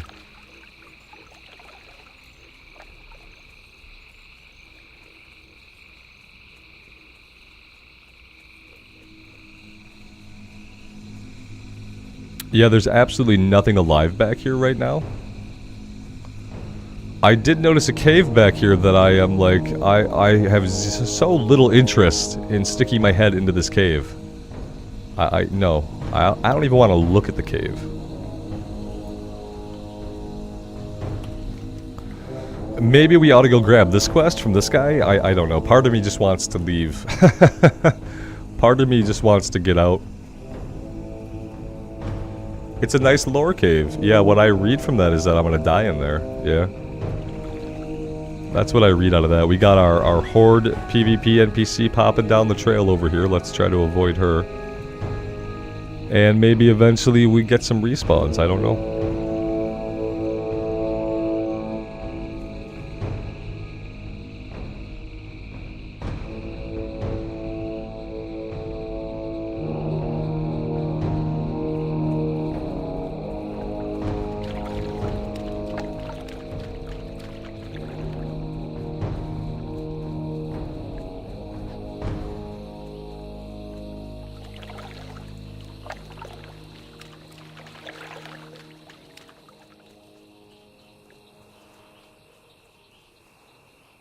There's no flight point here for me, is there?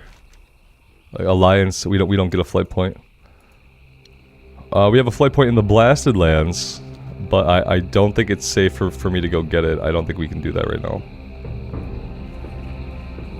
Felipe, yeah, the Night Elf Priest Teldrassil immersive stuff is going to continue. Yep, we're going to do Teldrassil, we're going to do Dark Shore, we're going to do Ashenvale, and I don't know what after that, but that's the plan for that character right now, is just to do like the Night Elf zones that I have not really had a complete run through.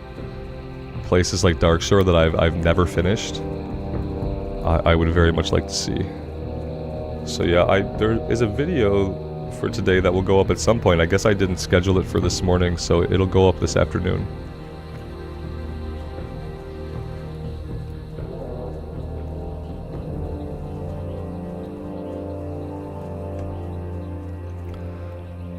Alex, I guess I'd ask like what race are you, right? Because if you're a human, then you want to take advantage of your mace spec and sword spec, right? I don't have the flight point, Sergeant. I was thinking like, where can we get a flight point? Yeah, we could run down there and get it. Now I might get killed on the road, but all we'd have to do is run. Oh, yeah, there it is. We'd have to run down here. We'd go into the little keep that they have. We could grab it, but I don't really think it's worth the risk at this point, honestly. And you know, I'm looking at these respawns, man, and they're not coming back up. Yeah, what we learned on the human is that you really don't want to use axes because you get such a big bonus with swords and maces that you don't really want to. We used kill maim because it was a blue axe, you know.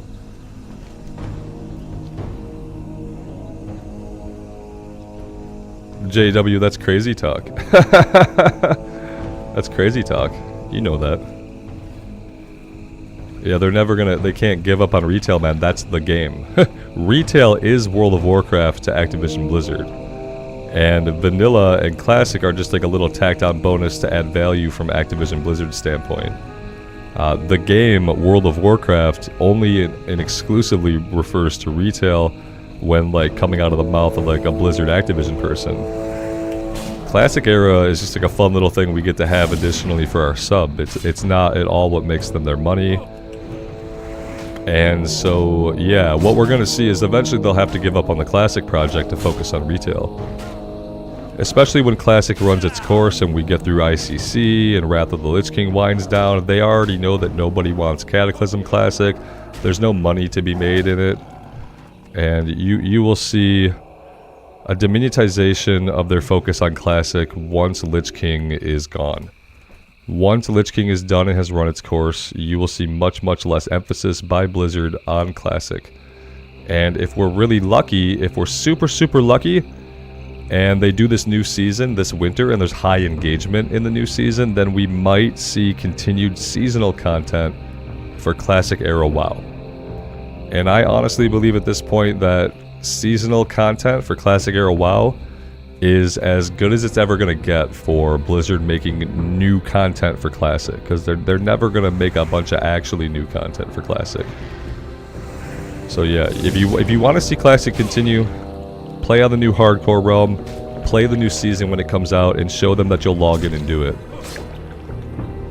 The problem is that no matter what, they're not making any money off of it. Even if the season does really well, the only way they're making money is by people coming back and paying their sub. But a lot of people who are going to play on that in that season are going to be people who have already been subbed. So ultimately, you're never going to see a company focus on the product that makes them no money. They have to focus on the product that makes them the big bucks.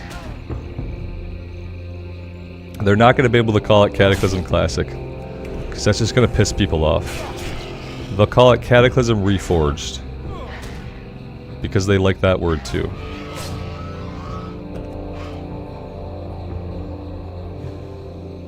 Yeah, I've thought that too, Sergeant, about like the only time to re-release Cata would be if they remade the New World again in retail, so that all the Cata stuff was locked behind like Time Walking. But yeah, it won't be Cataclysm Classic. It'll be something else. And you know, a lot of people really want Mist of Pandaria. So, like, at least if they did a Cataclysm Reforged, it would open the door for people to one day get their Mist of Pandaria Reforged, because a lot of people think that's the best expansion in World of Warcraft, as far as, like, gameplay design, you know? Even though a lot of people weren't, like, super big fans of Kung Fu Pandas, people tend to agree that, like, the gameplay and game design of MoP was really good.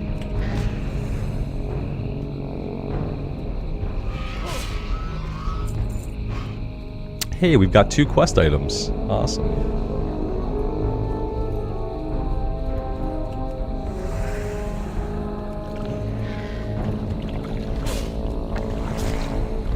I'll take a little Void Walker help from a Warlock that's not paying enough attention to what's going on. Absolutely.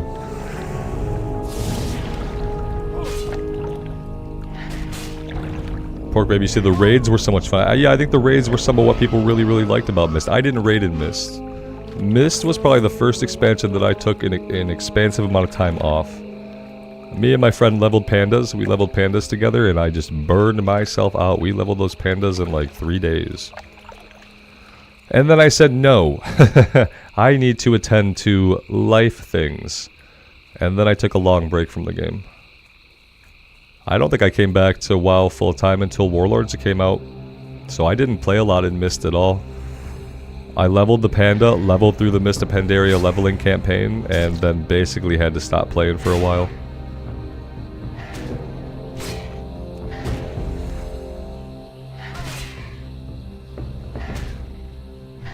Recrafted is a good one.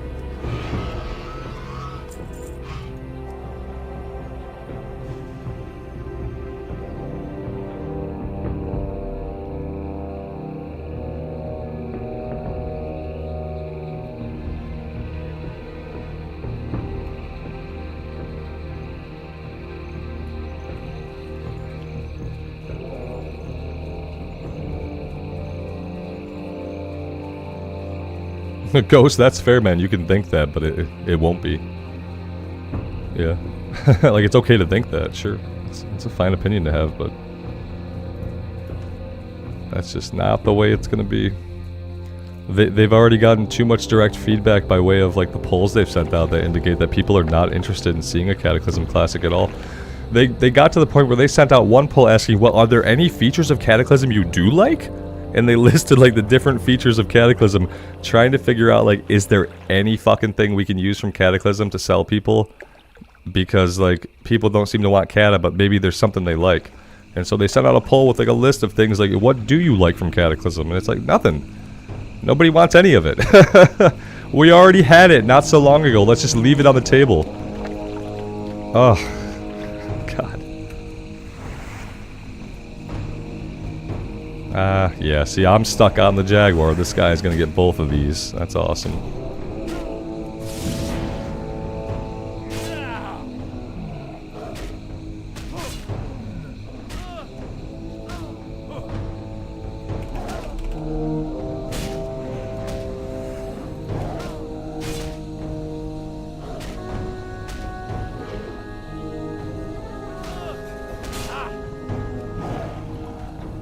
I think a lot of people felt that way about Cataclysm, Sarah. I think a lot of people hated what it did to the old world. Some people weren't, like, big fans of the goblins or the worgen. Like, I hate goblins. So for that to be the horde race they got really, really stung me. When the Alliance got worgen and the horde got goblins, like, I couldn't fucking believe it. Because firstly, let me tell you this. Goblins are supposed to be neutral. Goblins are supposed to be one of the world's big neutral factions. So the fact that Alliance got worgen, which was pretty cool, and the horde got goblins was such a shit thing to have happen. Because I hate goblins. And the last thing I ever wanted was a goblin playable race.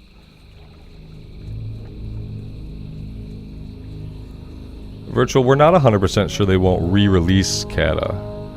But they're not going to call it Cataclysm Classic.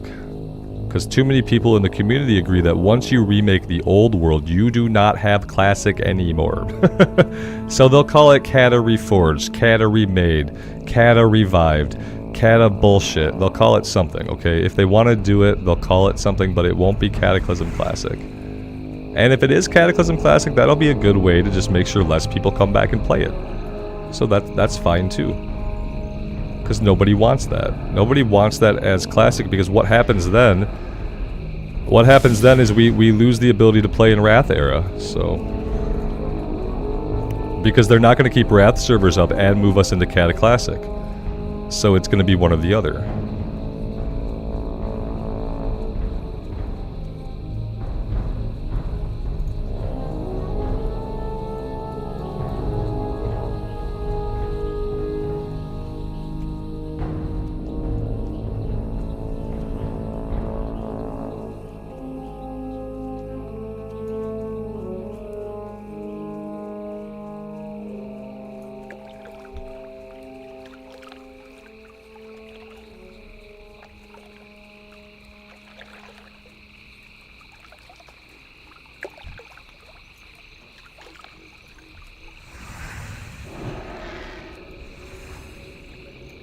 I really hate fighting these guys. This is like the most uncomfortable I have ever felt so far on this character.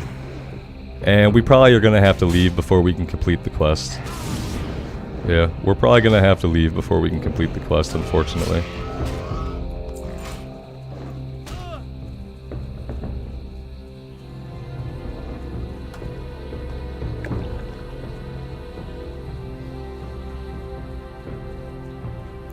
I'm regretting the speed bonus talents, because the thing about enemies is that when enemies are chasing you, they're just always faster than you. They're just always faster than you. They just always move at mount speed. They don't move at like a normal character speed, they move at mount speed. And so the talent points that I put into that talent, like while this helps us while we're traveling the world, the main reason I took it was because I kind of thought it helped us get away. I don't think that it does. Because enemies, when they're chasing you, are just inherently so fast. I don't think this helps us get away at all. Surgeon, I don't know what race we could have gotten besides Goblin. Any race that isn't like a non-faction race. We could have got the Tonka from Northrend. Could have done anything. We could have got the Sealmen. I don't know. I'm not the game designer. I just know that when they had goblins in the world, the goblins were like supposed to be a neutral faction that would work with either faction. And so giving them to the Horde as a playable race just felt wrong and bullshit. And it's goblins. Nobody wants it. There are people who want it. I'm just like, I don't want it. So of course I have a negative opinion of it. I don't think it really fits well with the lore. And I didn't really think that the goblins were a good playable race.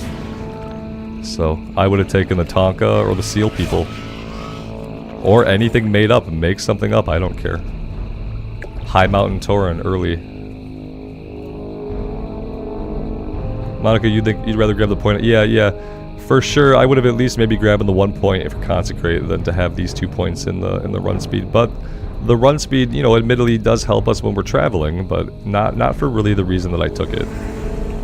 I took it to help us escape, and I'm starting to question its efficacy at doing that. Yeah, the Tuskar being part of the Horde. There you go, like angry Tuskar. I think the Tonka would have been a more obvious like pull-in from Northrend.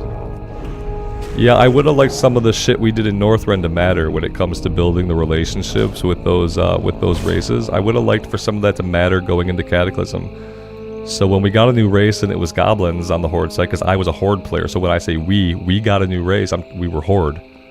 We got the goblins, and Alliance got werewolves. I'm like, okay, there's a little bit of like a cool factor difference between like werewolves and goblins, okay? There's a big cool factor difference here that I thought was really, really unbalanced.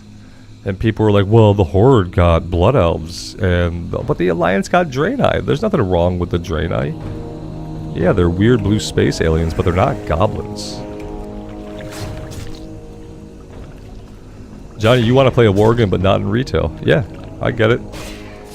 I think that it would be cool to see some like races added back into Classic Era, like as Classic Era races.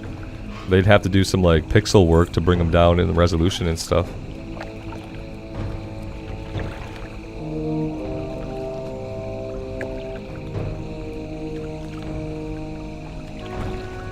SM, yeah, you're right. We might get to the end of their leash quicker.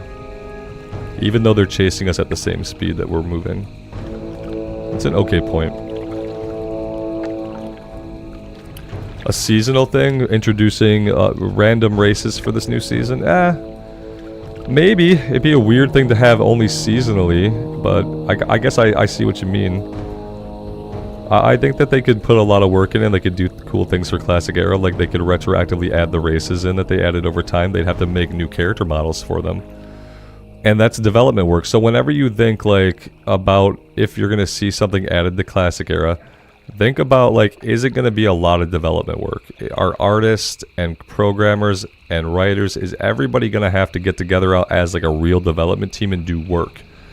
And if the answer to your question is yes, they would, then you can count them out of it ever existing in Classic Era.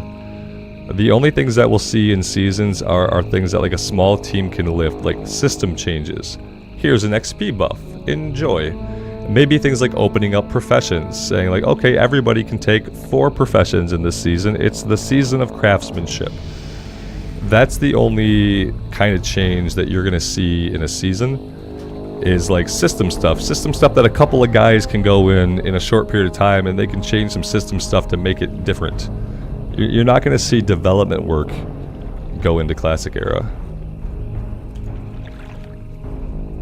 Development work is new art, new assets, new writing, new questing. That's all like actual development work.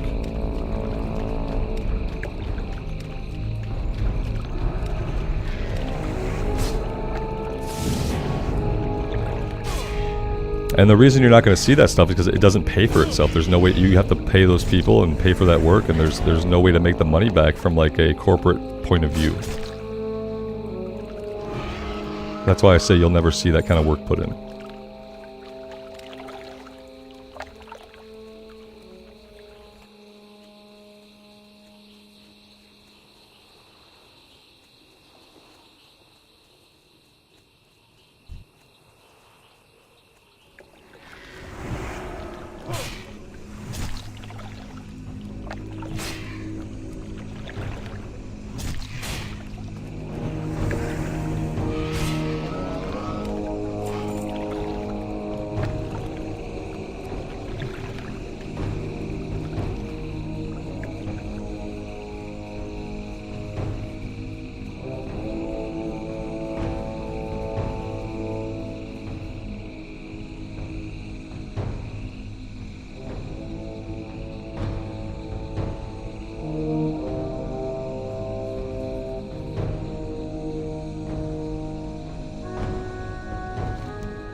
Damn, the hunter's pet got you, huh? I saw the hunter's mark go up when I tagged him, so I wasn't as shocked. But yeah, I was waiting for the hunter's pet to come in.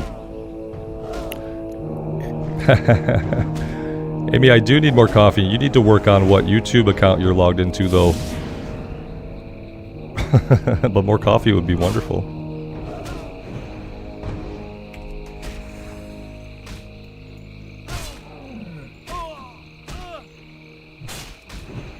We gotta look at that YouTube account though, and look at the devices that are logged in, and maybe get them all logged in onto one account. That would be like consistent and appropriate for the internet.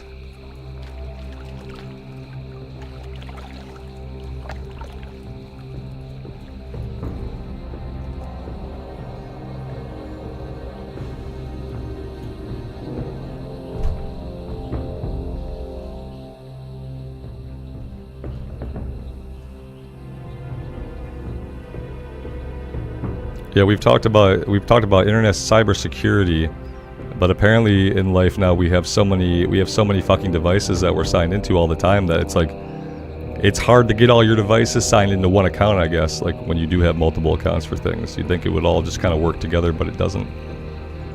It doesn't all work together. Do I play poker? No, I don't gamble. And I don't play poker for like fun either. I used to, like way back in the day when I was a kid, me and my friends would like play little games of poker. Just for chips, you know. But nah, card games have never really interested me. I've never been a fan of traditional card games, and I've never really gotten into any TCGs. You know what was cool for a while is we were playing this living card game, like it was an Arkham horror like living card game, and that was kind of cool for like a multiplayer thing that like you played with other people. That was neat, but it took a lot of like learning. Took a lot of learning how to play and like a lot of time to set up.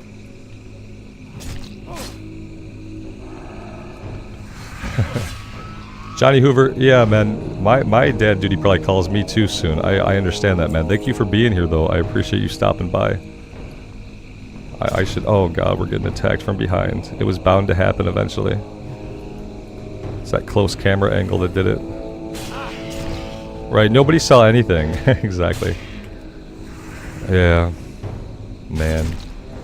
I don't have an internet footprint, so if you try to find my real life on the internet, you're gonna find very little of actual me. 'Cause I'm not a Facebooker or anything like that, so.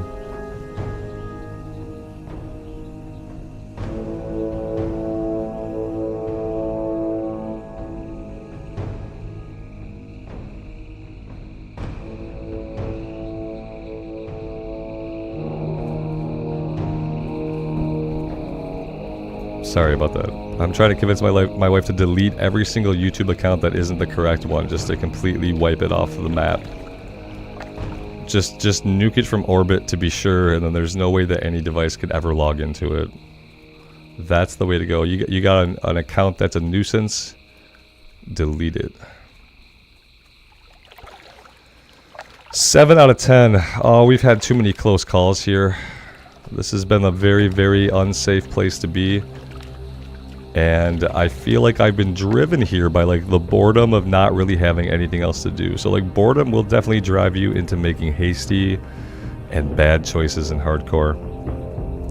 It's gonna be an interesting experience from here on out, because it's not gonna get any easier for us leveling wise. We're not gonna come into a big area until like level 42 when we go to Tannerus that has a lot of quests for us all at once. Everything else is going to be more like this. A quest here, a quest there, and they're all going to be dangerous. Yep. They're all going to be dangerous little one-off quests. Go fishing instead. That's a good idea. It doesn't get us leveled. Doesn't get us leveled, but it's a good idea anyway. I wish you can get little bits of XP from doing professions, from everything, from making stuff, from fishing for stuff. I wish you just get a little bit of XP. You know, you probably could never grind it to level that way, but at least while you're doing your fishing, like slowly over time, you're gaining experience points. That was one of the cool things that I found was nice about New World. One of the few things that was nice about New World is like they made it feel like everything you did progressed your character. You know, every tree you chopped, every rock you mined, you felt like it was progressing your character. Alex says, what happened to killing green mobs? What happened was like level 28 happened, and then after that we just like could not get into areas where there were quests with green mobs. Now that being said, we can go fight young tigers and Stranglethorn all day, you know.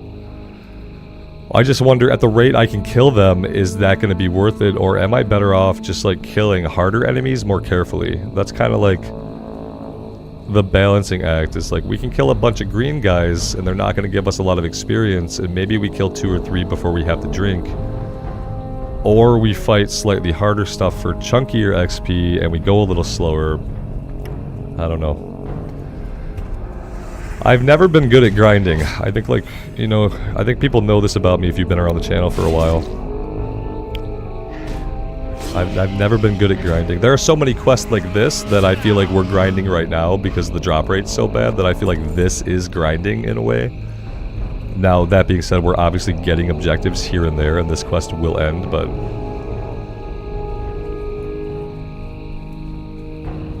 I feel like on the Paladin, we just don't kill anything fast. And so to me, it's almost better to fight yellow stuff, because I don't feel like anything happens fast on the Paladin. Part of that is one of the reasons why we've like stayed alive, you know, because we aren't killing fast, but we are tougher. So I almost feel like fighting these guys, yeah, these guys are a little scary, but besides the kind of shit they do like that, like, it's not too bad. It hasn't been too bad. Nah, I got this one, man. You can go find a different one.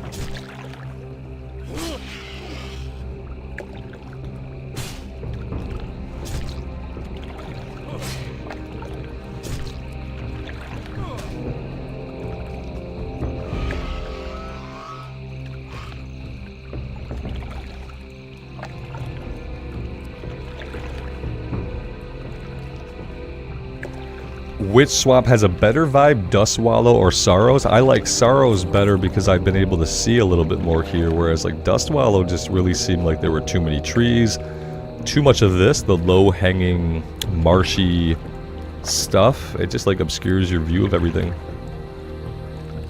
So I kind of like it here, but then again, we've only been in this small area, so kind of tough to say. From a color palette standpoint, I like this marsh better.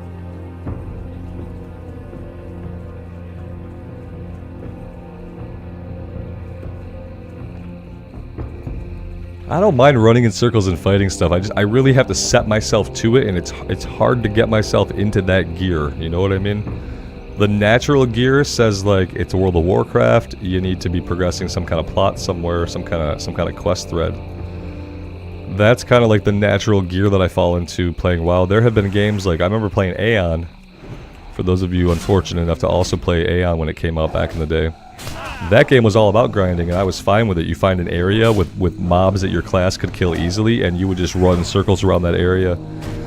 Every once in a while, you'd team up with your friends, you go do like an elite village or something, but for the most part, you were just grinding on enemies, and it was fine.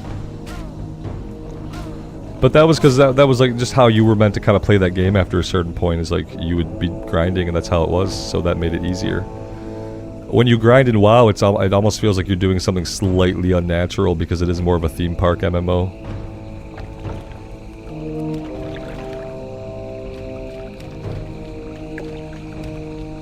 We could go do, we'll go back and we'll probably grind more centaurs, I guess, at some point. Maybe we'll have to get our rep up back in Desolus after we're trying to turn this one in to the centaur, I think. No, this is Dream Dust to Krasik. What? Which one was the centaur quest we had that sent us here? Badlands, Goblin sponsorship. I have no idea. I guess I don't know what we're doing here. I thought we were doing centaur stuff here, but we're not, it seems. We're doing goblin stuff, potentially.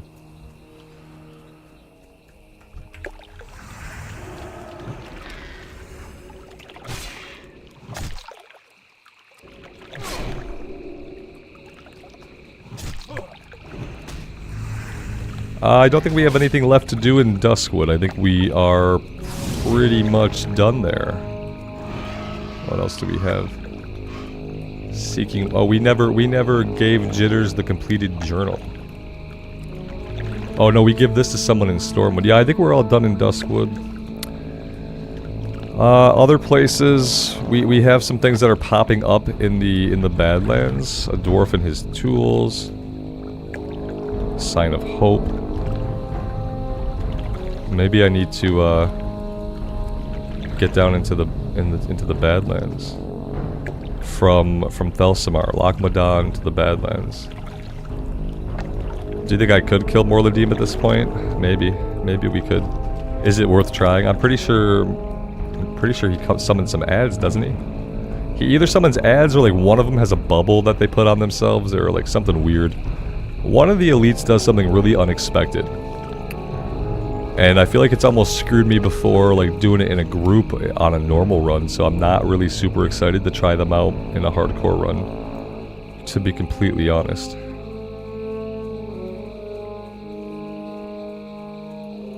I feel like one of them you needed to use an item to dispel like a bubble that they had.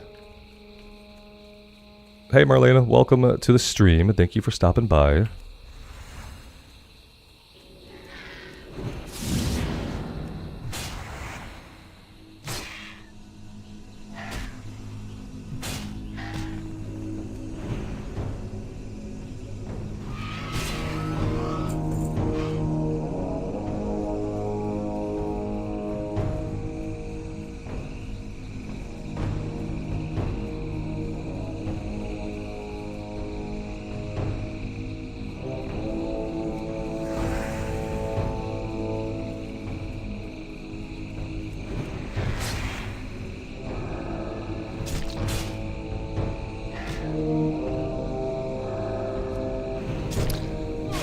Oh, Blood Moon, you mean Dustwallow Marsh.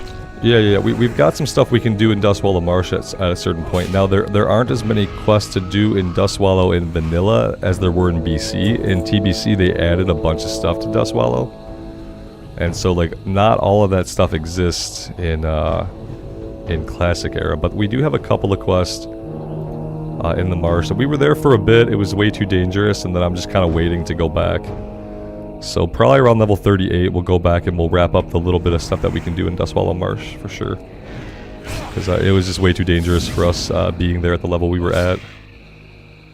I think the Horde has a little bit more to do there, but a lot of the stuff they added in BC.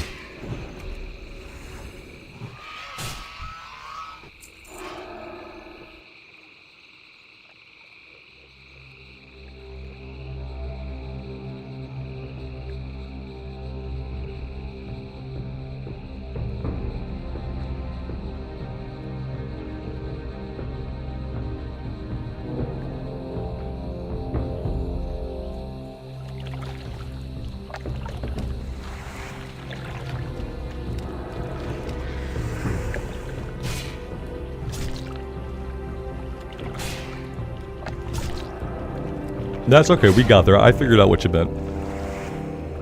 Once you started talking about shared Horde quest, and then I knew we were talking about Dustwallow. Acrobatic Staff of the Owl. Yep, not the kind of green that we're looking for.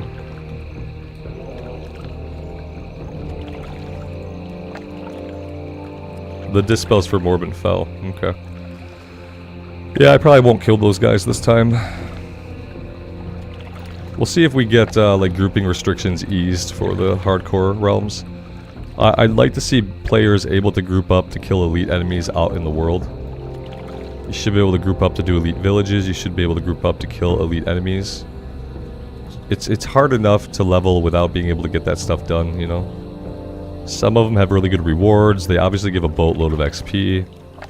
I feel like especially with the restriction on dungeons, with only letting people run a single dungeon, we should just facilitate grouping for any kind of elite quest out in the world so people can do those quests.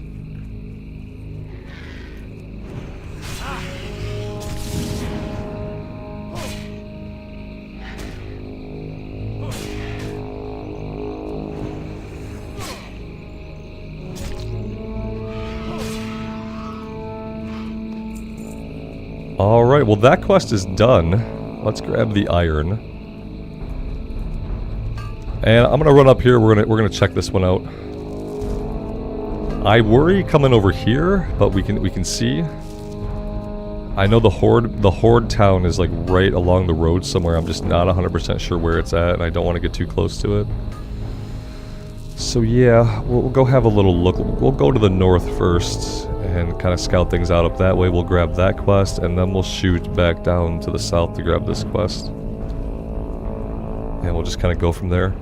I don't know if any of that stuff is going to be stuff that we can actually safely do or not.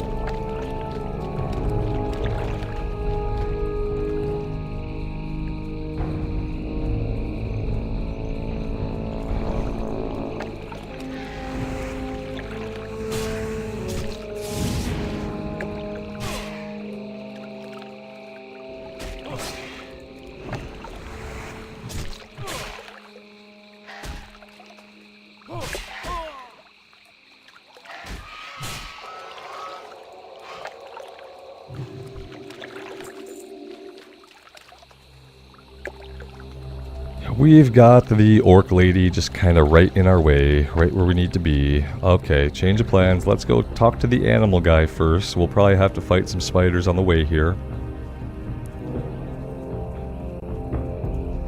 Level 36 spiders. Okay, yep, they probably are going to poison us. That's definitely going to happen.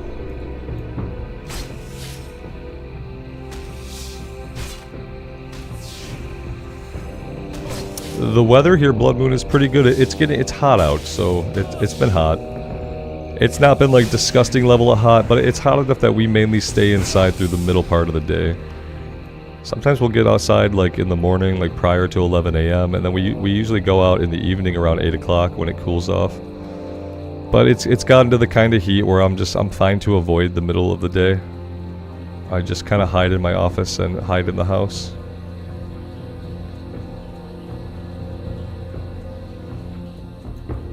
But it has been what most people would call pleasant enough. Yeah, I can't really complain. My heat intolerance is certainly like my own problem.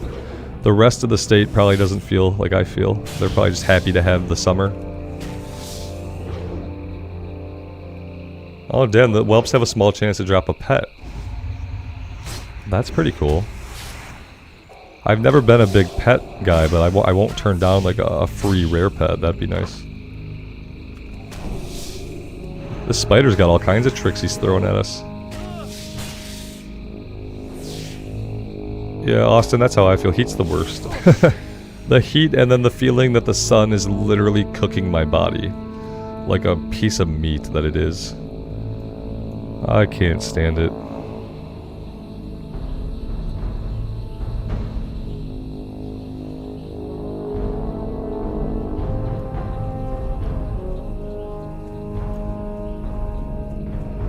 Alright, what's this guy got going on? Watcher Biggs. Watcher Biggs? Is there a Watcher Wedge? Can they even do a Biggs and Wedge reference? My caravan was destined for the eastern coast, but we did not reach our goal. Lost ones attacked us, killing guards and dashing supplies. Dashing the supplies? Like what, throwing them on the ground? Is that what they did? They dashed them? Against what? I alone survived their assault. I have sworn to protect what supplies remain, but wild creatures skulk near. Please help me defend my camp from the beasts. 8 sawtooth crocodiles, 10 sorrow spinners, 10 jaguars. Okay.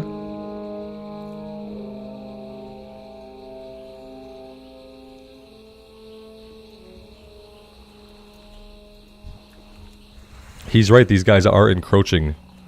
They are very, very close to him. He's not going to help us fight them either. He's kind of thinking that he might, but no such luck. Am I too close to the road? If that horde NPC comes by, are they going to aggro me from the road? I feel like we're safe. I feel like we'll be fine.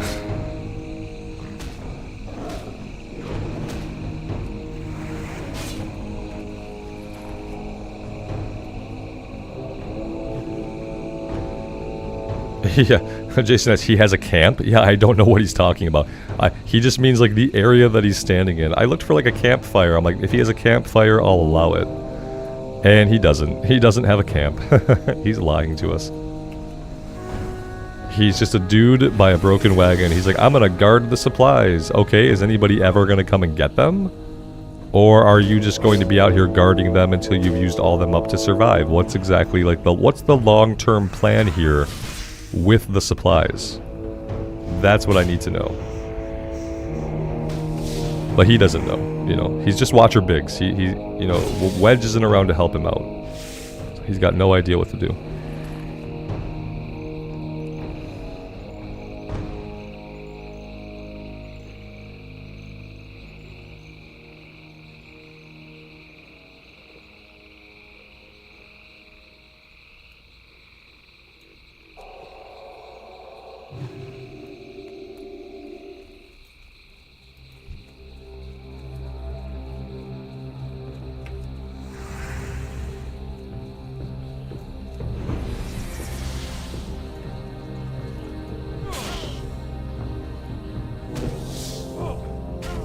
He's just waiting for Red 5, yeah. He's either waiting for Red 5 or he's waiting for the Mako reactor to blow up. It depends on, like, where you pull your Biggs and Wedge from. You could pull them from both. Obviously, one was pulled from the other. But I do also think of Final Fantasy VII when I think of Biggs and Wedge. And Biggs and Wedge were used in other Final Fantasies as well. Obviously referencing the Star Wars characters. But yeah, but I do think of FF7. Also. So I think of the Death Star and I think of the Mako reactor. Red 13, not Red 5. Yeah, exactly. Looking for a healer for SM Library? Good luck. Good luck with that. It ain't gonna be me.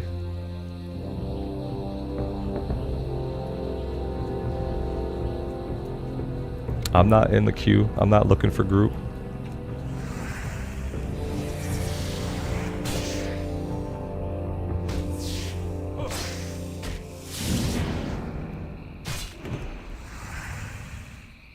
Yeah, I need to do a Final Fantasy VII Remake playthrough before the next part of Final Fantasy VII Remake is out. And interestingly, the next part of Final Fantasy VII Remake is not called Final Fantasy VII Remake Part 2. That's the interesting thing. Yeah. Red 13 saying, but is that like the it reminds me of the Family Guy episode that they spoofed Star Wars, and it was just a bunch of random people like standing by. I like the image of like Red 13 in the X-Wing cockpit saying that though.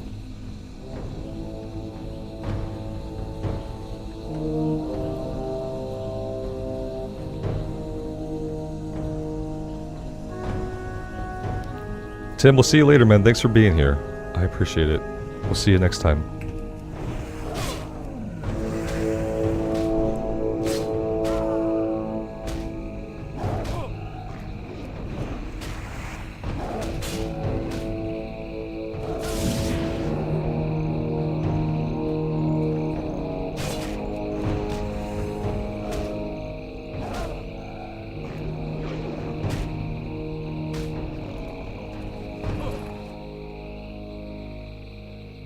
I feel like we're safe to be here and do this one. It's a really, really grindy quest, so like it's gonna be a lot of kill XP, and I think it's fine as long as we're careful.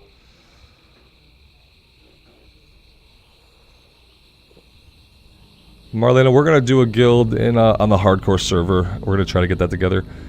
I'm gonna make another Discord room eventually, so that people can kind of post their interest in there. I'd like people who are interested in joining the hardcore guild, who are going to be able to do that. Eventually, I'd like people to like pop into the Discord and leave what they think their character name is going to be, so that I can kind of get like a rough idea of whether or not I'm even going to be able to get 10 people online at the same place at the same time to like join to sign the guild charter. And if I can get at least 10 people to pop into that room and leave a character name that they think they'll pick up, then I'll be you know, a lot more inclined to start formalizing those plans. As far as like other versions of the game, like Wrath or Retail, I don't really plan on running a guild in other versions of the game. I'm not going to run a guild at all. What I'll do is I'll have a guild for people that want to hang. If they want to hang out in the guild. In my mind, like Discord is just as good at that as having an actual in-game guild. And like sometimes what Discord can do is like it can allow people to play together, but they can also just kind of stay in whatever guilds that they are in, and that's helpful to some people too. But yeah, we'll start a little guild on the hardcore server and see how that goes.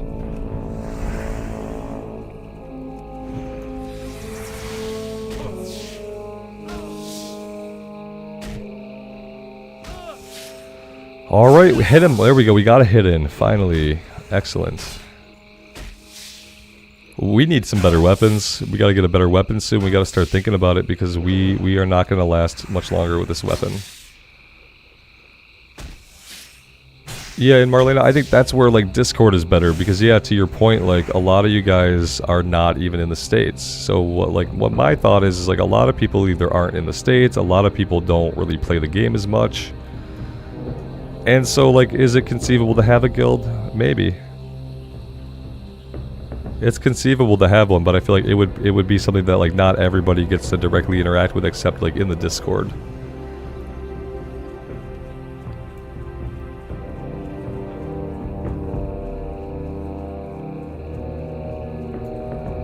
And you guys know how I play, like I'm never in the chats anyway, so maybe I'd have to have the chat up, but usually I'm in the Immersion tab.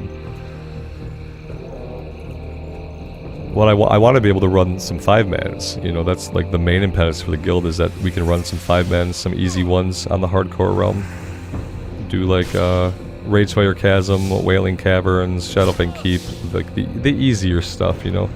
I'm probably not really ever going to want to do like a hardcore Maraudon clear, but we'll do some of the early stuff for sure.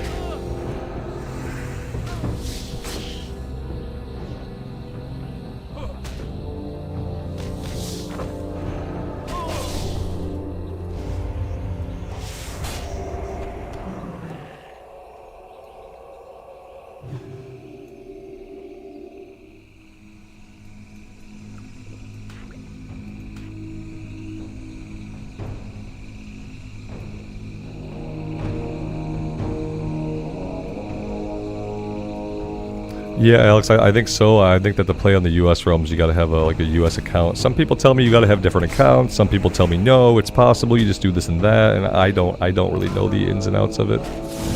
I have heard conflicting statements from different people about the ease of which it is to play on like a U.S. realm if you're not in the U.S. and vice versa.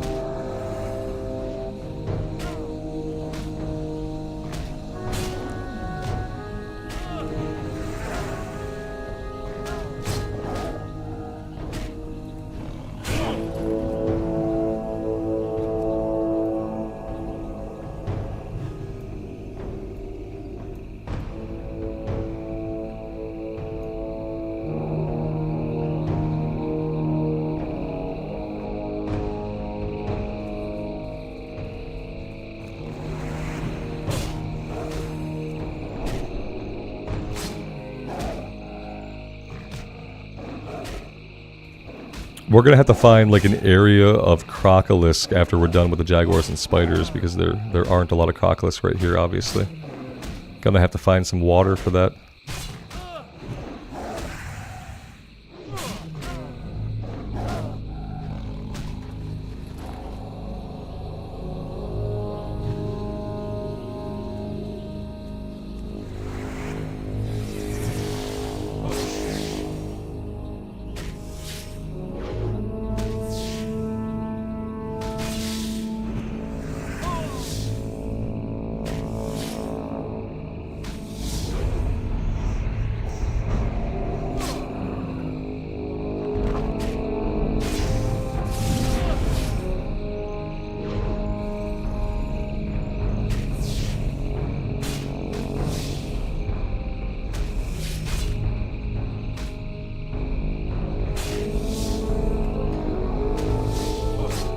Hey Johnny, welcome back, man. Nothing super exciting now. We you know, well, we're pretty close to dying. I mean, that's something. Nothing really exciting. We finished one quest, we've moved on to another quest, and we are just hanging out in the Swamp of Sorrows, trying to do a little bit of mob killing, get this quest done, and stay relatively safe. Kinda aiming for level 37 at this point is my goal for today. It's kind of my goal. It'd be nice to see that level flip upward one more time. And then maybe we can think about other places to go, other things to do if we feel like we have that additional little bit of character power. So yeah, I'm gunning for 37 right here. It looks like, you know, you say it's only 4 bubbles, but yeah, it's probably gonna take a while.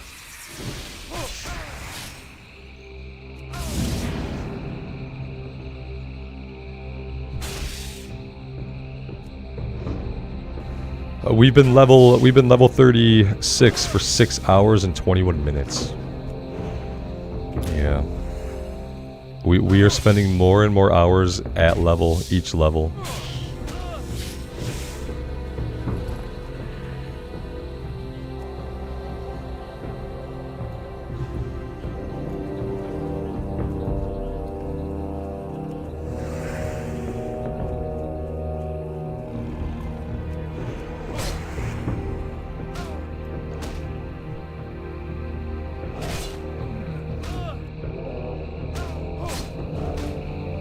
Yeah, these guys aren't too bad. The thing I like about these guys is that they're not running away. They don't social aggro with each other. And they don't have really ridiculous pathing going on. So these guys have been actually okay. They're high level, so like they're tough in a fight. But they give decent experience. But yeah, that being said, they are pretty tough. Both the spiders and the jaguars. We're kind of at a point where we have to drink almost every single pull anyway, because of our gear and our weapon being kind of ancient at this point. We are essentially drinking almost every pull.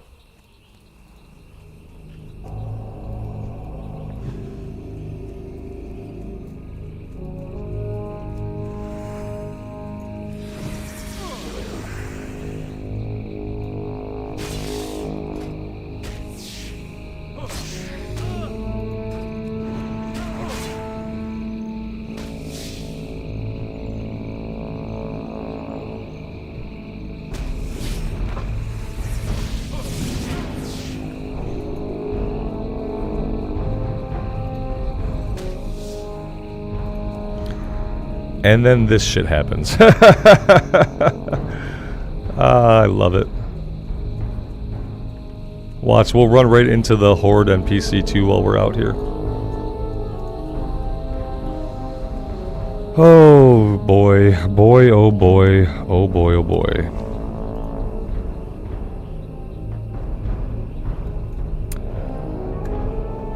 That's it. Yeah, I'm all done there. That was the sign. You get warnings. You get little warnings, and then you don't get any more warnings. The next time it happens, you're dead. So yeah.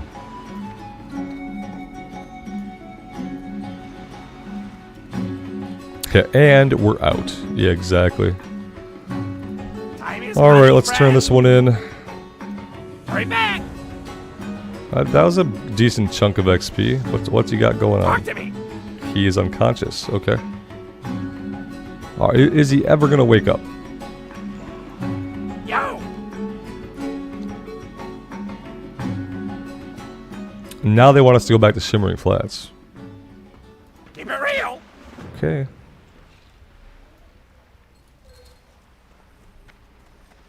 What brings you here?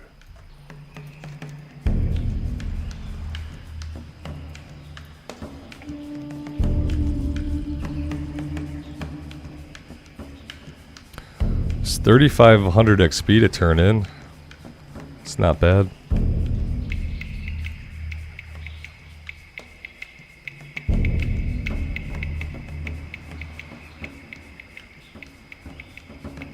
We could come over here. We could do these quests. We can do Scepter of Light. And the other one. Stormwind quest. What's the Stormwind turn in for? That's only 350. I feel like we've kind of let that one go. Yeah, I think we lost a bunch of XP for it because we kind of out-leveled it at this point. Not really sure what happened to me there, but I just wasn't really tracking that one well, was I? I think I'm gonna get on the boat to Booty Bay, and we're gonna fly down. We'll fly down to Kazakhstan. We'll run up to the Shimmering Flats. We'll turn that one in for 3,500, and then maybe we'll go into Desolace and do that stuff on the western side of Desolace.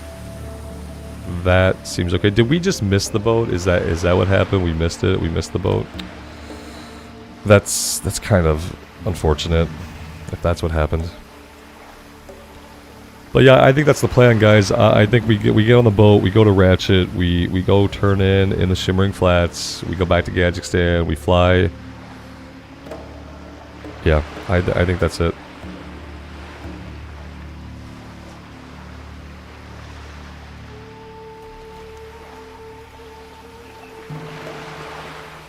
We've got level 36 and level 33. This stuff takes place out here, I believe, on the islands. There's Naga. There are some chests we have to find and some keys we have to find, I think. I don't think I have the skill to fish here, do I? Yeah, I doubt I have, like, sufficient fishing skill for this area. Let's see. Yeah, not high enough, unfortunately. It's going to take a couple more fishing streams to get us caught up to where we need to be. I need to train all of it too. I need to train, well, I don't know if we can train fishing yet, but we can definitely train cooking to the next rank. I need to find a cook somewhere at one point. Yeah, I wish we could just fish anywhere. That'd be super helpful, but we can't. Not sure when that was changed.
Jackie Joe with the 5 gifted memberships. Thank you for that.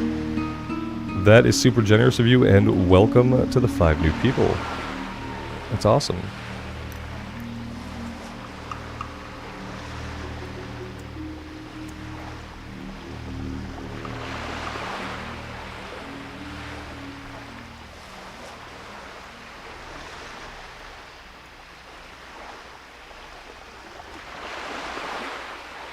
I wonder if there is like an add-on that tells us the time for the boats and zeppelins. Is that another thing that Leatrix Plus can tell us? Because sometimes just being in the dark about the boats makes it seem a lot longer. Like we saw it pull away basically. It's probably going to be like 12 minutes before it comes back. He says as it pulls up. I like it. I like it.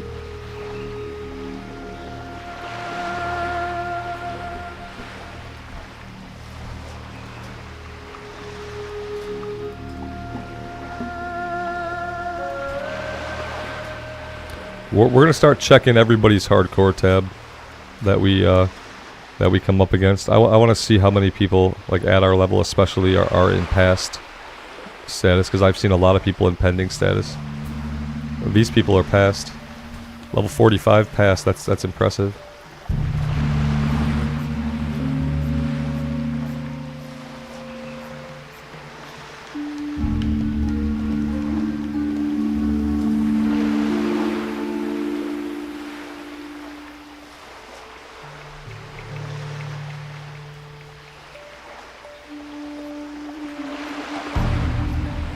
Nauticus Classic, that'll tell us the boats and stuff. I'm gonna have to check that out.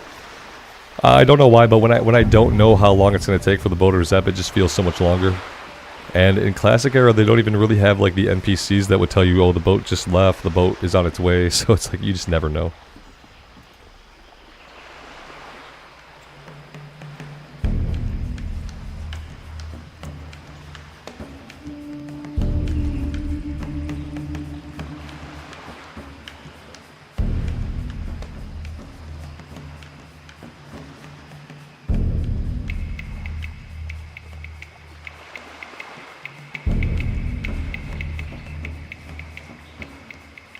Oh, it even puts them on the world map and mini map. Oh, that's really neat. Yeah, I kind of like that. I might have to check that out. It's good because sometimes if you know how long it is, you know, you can take time to do other things. Like you might have time to run to the vendor. You might have time to go kill some mobs, depending on like where you're at and what you're doing. So I feel like it's good info to have.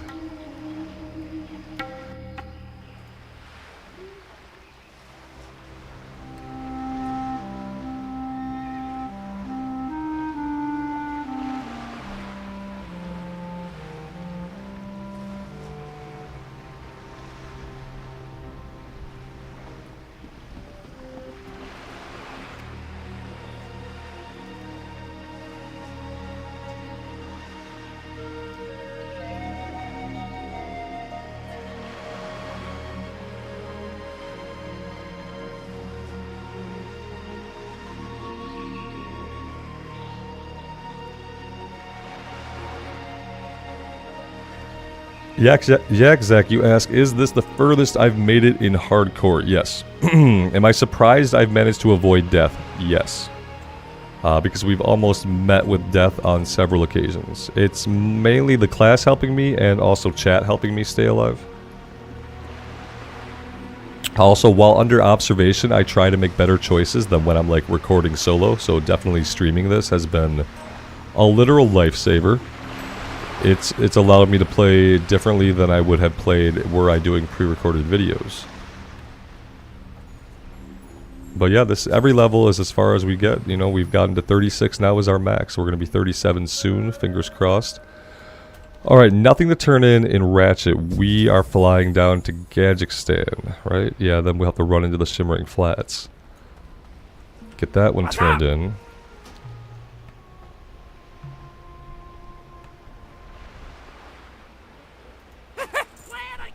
4 minutes, guys. If you need to get a sandwich or get some coffee or some water, you got 4 minutes to do it.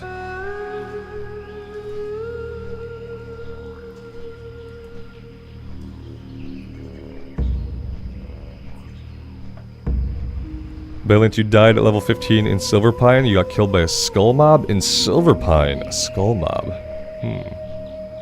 That's incredibly unfortunate. I'm trying to think of like what skull level mob might have killed you in Silverpine. Unless you were there as like alliance and got killed by like oh yeah, okay, there you go.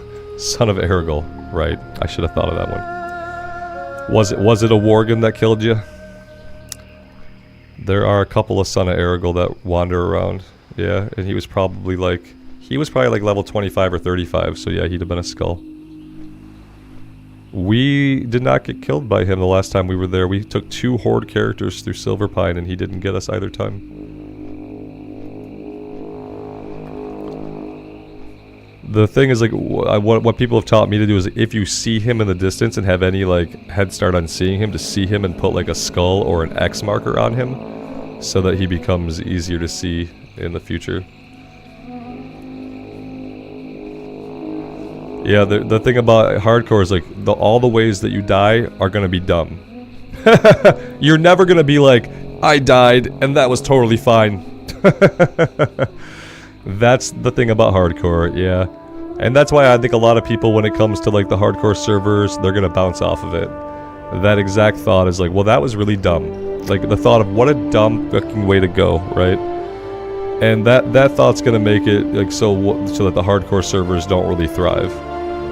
Especially if they have baked-in rules that don't let people res, because right now, if someone feels like they were done dirty, they can res and keep playing the game if they really want to. You know what I mean? They don't have to take the L. No one cares. If you're not streaming it and you're not doing anything with the content, then no one really cares if you res yourself, dust yourself off, and get going. Yeah, you failed the challenge, but it was a self-imposed challenge anyway. But at least on like Bloodsail Buccaneers, you have the choice to keep going.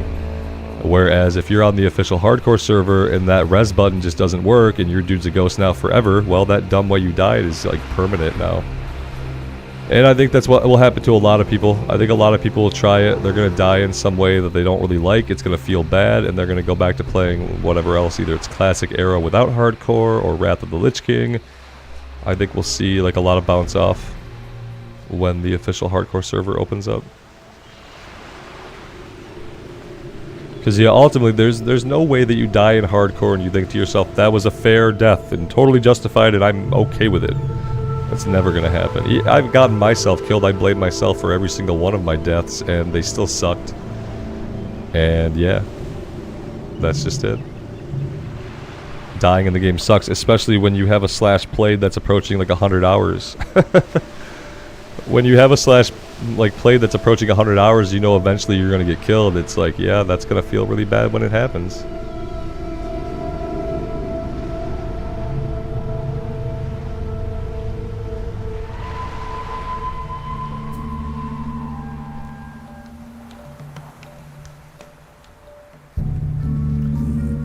New gosh, that add-on unit scan sounds like it should be illegal by the hardcore rules. It warns you of dangerous mobs incoming, or it just like tells you that they're in the zone. If it's like a police radar that detects like the radar guns and it beeps as they get closer or something, that would be like, that's probably a little bit too much help. If it's like an alert that, hey, Aragorn's getting closer and closer and closer, that's probably a little bit too much help. But if it's just like, hey, there's scary guys in this zone, watch out, then that would be okay.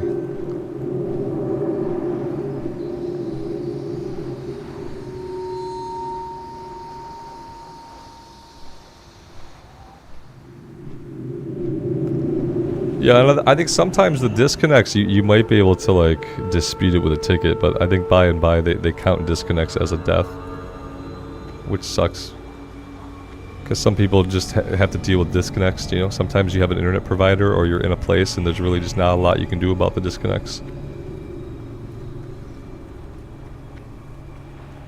Like, I'm hardlined, obviously, so like, the only way I'm gonna get disconnected is if my ISP, if my service goes out. But that could still happen, and it doesn't happen often.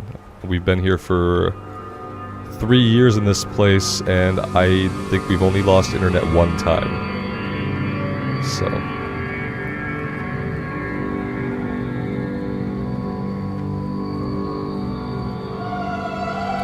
Losing a character to anything is never going to be fun. Yeah, the game isn't designed to have you survive, unfortunately.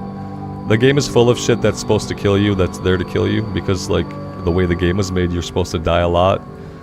And the great thing about like World of Warcraft death, especially back in the time that it first came out, was like there wasn't a penalty for dying other than the fact that you had to run back to your corpse. Whereas in other MMOs before WoW and at the time, there were big penalties for dying. In Final Fantasy XI, when you died, you lost experience points. And you could de-level. So you could have just leveled up to like, let's say like a level where you got to go into a new zone, you got some new class abilities, and your group wipes, and you de-level, and you lose all your new abilities, and you have to go back to the other zone you were farming in. EverQuest, I'm pretty sure that when you died in EverQuest, it left all your loot on the body, and then some other player could come around and loot you. And so there were like definitely bigger consequences for death in other MMOs. And so WoW didn't have a big consequence for death. So what happens is like in WoW you die a lot, you know, and the only consequence is like you have to run back. Yeah, and now we're trying to play a game that was supposed to account for a lot of death. We're trying to play that game with one life.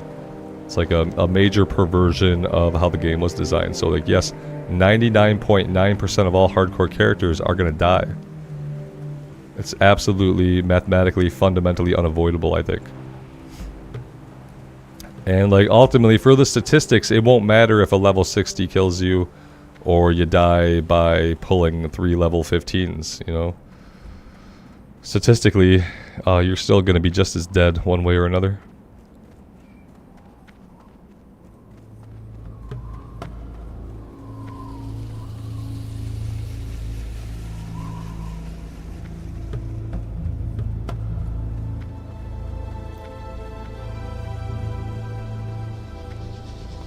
Virtual Echo, yeah, you can remind me of anything, man. I don't mind backseat gaming. Now, I might not see what you say or do what you say, but I definitely don't mind backseat gaming. Yeah, I could be keeping my food buff on myself, but I'm really not. You got my attention. Absolutely. Very good. All right, there's another 3,500 XP. We got 2 bubbles down. Definitely worth the travel. Is this guy? He's laughing hysterically. Okay. All right, what's he got for us now? Bring Cravel. We're going back to Booty Bay for 900 more XP. We're not doing that one right now. We will we'll wait on that. This one is an elite quest we're not going to grab. Okay, so back down to the flight point. Yeah, New Gosh, I know that about WoW. Yeah, they didn't have a lot of quests in the game, and then they added basically all the quests in one of the final phases of development. It was going to be an big open grind fest, PvP fest originally. And then they were like, wait, what if we add a bunch of these things called quests and give people shit to do in the game? Maybe they'll play it more. And so they did that, and we got the vanilla that we have today. I probably shouldn't just be running through these guys. We could have easily went around them.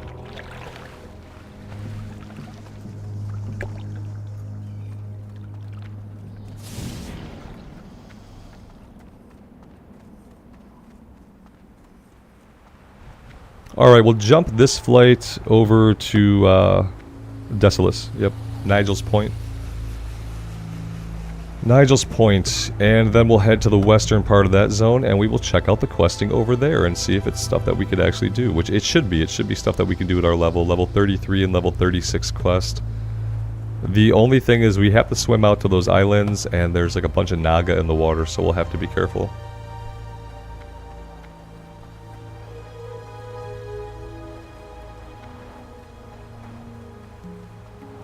But yeah, the goal of level 37 today might be in sight. We might be able to get it. How long have we been going? Not quite 3 hours, so should be able to go for a little while more.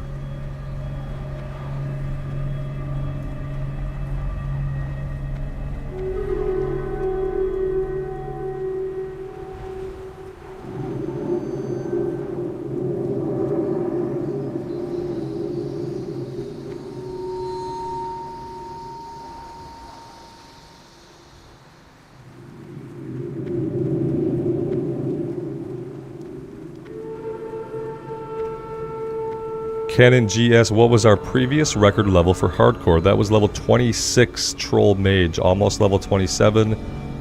got her killed in the Hillsbrad Town Hall. I went back in 4 times trying to pull 3 mobs, and the 4th time we just didn't get away. That was one of those things, like, had I been doing a stream with that one, had that not been a pre-recording, there's no way I would have ran back into that place 4 times, because firstly, you guys would not have let me do that. How are you? Secondly, like, I was very frustrated that day with, like, outside of the game stuff, and I took my bad attitude into the game with me, which is really easy to do when you're playing by yourself, but when you're streaming for people, if you come in with a bad attitude, like, you guys actually help, like, realign my center, so that I'm focused on the here and now. And that did not happen with the pre-recorded stuff. If I was in a bad mood, I took that into my gameplay and it affected how I played. Let's see. I am going up to Nigel's Point. That's going to be a little bit of a travel. It was sad, JC. Yeah. The Troll Mage was going to make it forever because, God, the Mage had so much utility. It starts off as a class that's so fragile, but by the time you have Frost Nova and you have Mana Shield and you have Blink, you're like, okay. Yeah, and that was the same thing. It was a bad attitude mixed with being, like, overly confident. I got super confident in all of our abilities, and I had a bad attitude. And I just, I let it get me killed. I let that get a couple of characters killed. The Hunter died because I was feeling flustered and short of time that morning because I hadn't realized that there was server maintenance, and my plan had been to go back to Loch Modan. But instead I stayed in Westfall because I felt the crunch of time that I shouldn't have let that affect my gameplay. And it did, so we went to the coast in Westfall and I got killed by a bunch of Murlocs. And so there have been a couple of characters where, like, hasty choices, a bad attitude, and a bad frame of mind have definitely gotten a couple of characters absolutely murdered. That could have lived. The priest was the same way. The priest was just me being stupid. I was sitting there, I was trying to eat some food and try to go up the damn elevator at the same time. I wasn't having a great day. I hadn't started the recording yet even. And we got her killed on the elevator. So yeah, that's why this character has lived. I've been able to be more level-headed about the kinds of things that I do. The other reason the character has lived is because we have 16 bubbles. And the bubbles, I'm realizing that the bubbles go a long way in hardcore. And I think about classes like the Rogue and the Warrior, and they have, like, the smallest sliver of a percentage chance to live compared to something like a Priest or a Paladin that at any point can just nullify all damage. It's about nullifying all damage for a short period of time. If you have a class that can nullify all damage for a short period of time, you increase your chance of survival drastically. If you have a class that can't do that, you decrease your chance of survival drastically. So yeah, that definitely, like, plays a part in, like, what classes I would ever consider for future hardcore runs. Like, we're gonna do the Shaman on Fresh Start release, but Shaman's not gonna be as easy to live as the Paladin. The Shaman's not gonna be as easy to live as the Mage. The Shaman is gonna be a tough cookie to keep alive. So let's just say that the Shaman's gonna be tough to keep alive because we got a couple totems that can distract enemies off of us, you know, but we don't have a way to stop all incoming damage. We don't have that.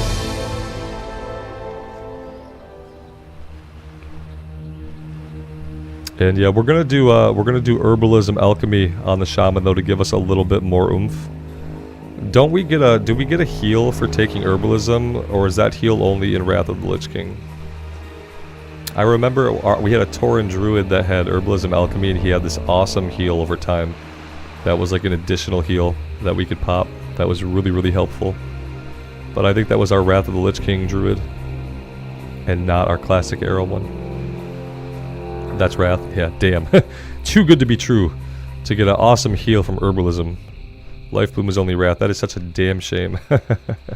Good to know. We're still doing herbalism alchemy, but it's good to know we won't expect to get the heal.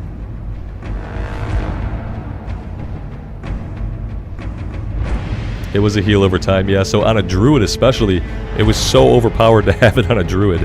I was like, I already have a bunch of hots, and then you're gonna give me like another instant cast one that I can cast in any form that I'm in. Like I can cast it in bear form and stay in bear form. That's pretty OP.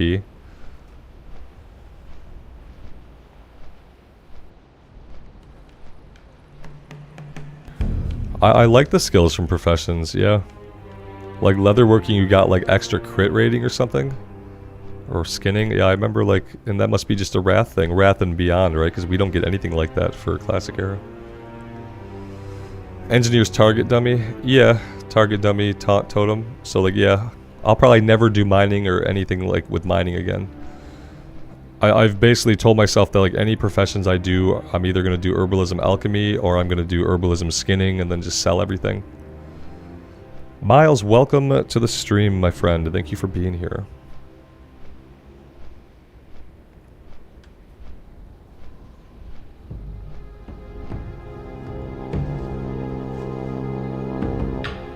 I like this too because like if people join the stream and we're in flight, this kind of tells people like what we're doing, where we're heading.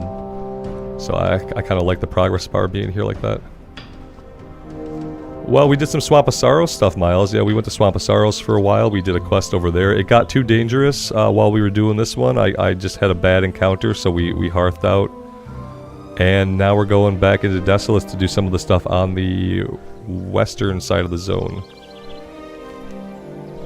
We're gonna come over here. We're gonna work on Scepter of Light and maybe reclaim the treasure. That's kind of the plan.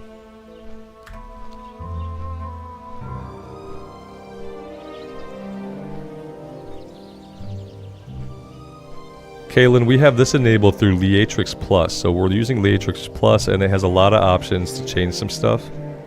And in interface we have changed to show flight times. We've also used it to do a couple of other things.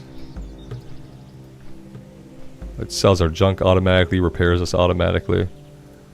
And the way that our quest log looks, how it's like side by side, not top to bottom, this was a change that Leatrix Plus handles.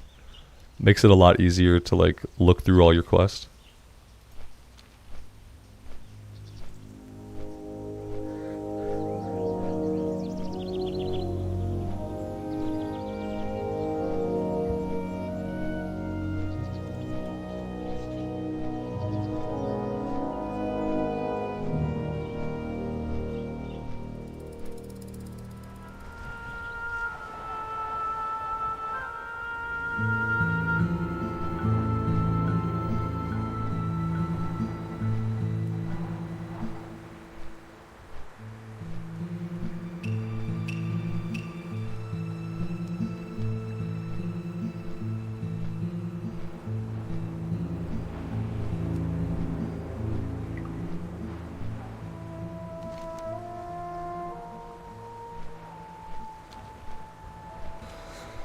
I kind of wish we could like take one parachute a day, like one parachute off of a flight point wherever we want.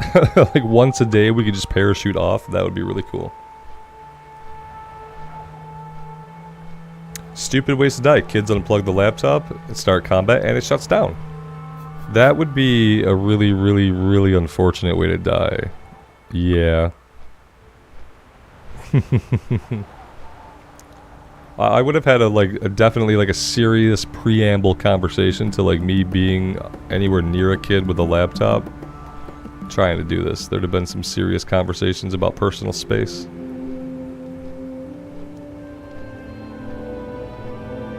Like mainly just don't come near me or the laptop. Unless you're like gushing blood and you need help immediately. Okay, yeah, let's head out. What are we gonna do here? We're gonna head down the road. I think we're gonna head down the road. Can we get down this way? It looks like that would kill us. Yeah, absolutely. Seems like where we slide off to die. Now you're at the conversation part. Yeah. It's a rougher conversation to have after something's already gone wrong. Not that the preamble conversation always stops, you know, stuff from going wrong where kids are concerned. Sometimes it's going to happen by their nature.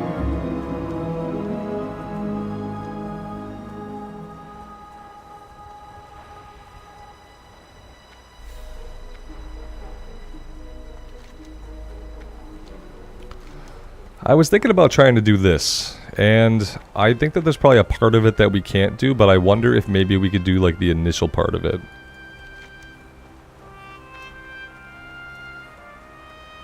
It's worth 2600 XP just this turn-in. Like, we could turn in just the one part of it, and we can get a bunch of XP.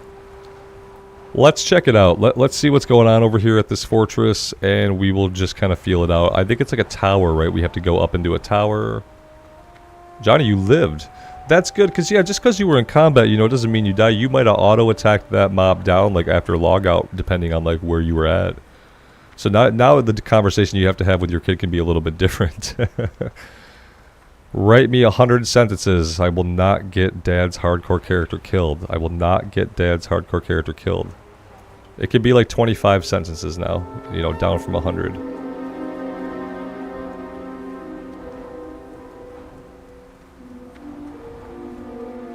Oh, this is not in a tower. This wants me to go like right into the place. What do you guys got going? Level 31. Okay, okay. Okay, if I could find the front door, I would be more agreeable to this. Where would the front door be?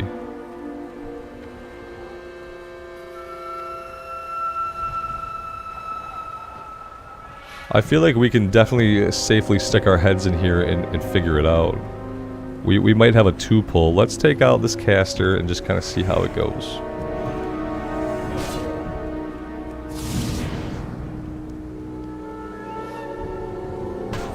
What we'll do is we'll try to leave like a clear line of retreat that we can get out of here. There's a lot of mobs inside. Yeah, I believe it. Let's do the food buff, yeah. Let's do food buff. We'll get our blessing up in a second here, and it'll help us a little bit. I think we're going to be fine. We're going to have a... this might not be a 2-pull. With the level that they're at and the level that we're at, we might not have a 2-pull here. Yeah, we're fine. Now, they did run a little bit, I felt, so... maybe we back them up a little.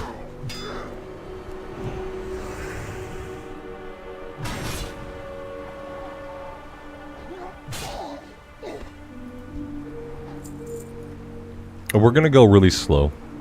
We've been fighting things much higher level than this, and we've been going slow. We've been doing okay. If anything goes wrong, we'll bubble, we'll run right out, and we'll never look back. Yeah. If we get into just a shit situation that, you know, we're gonna keep getting into that situation again and again, we won't keep trying it. It's not gonna be another repeat of the Hillsbrad Town Hall.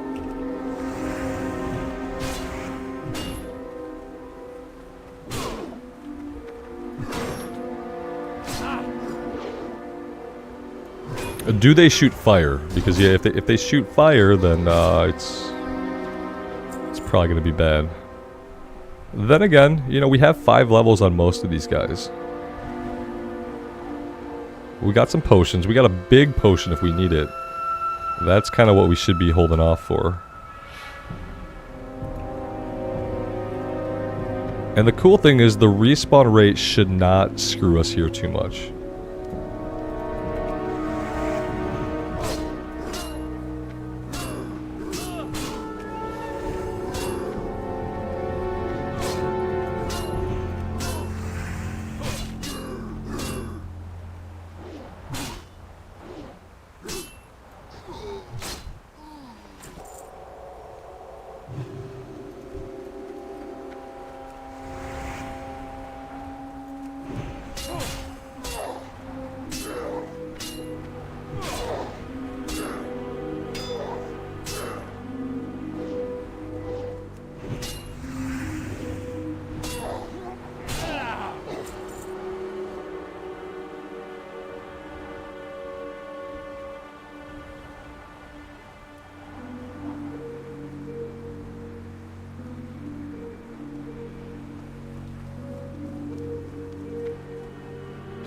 Alright, here we go. This is the first test. We got 2 guys here. They're both the dagger wielders. I didn't see this guy shoot any magic last time, so... Let's pull him.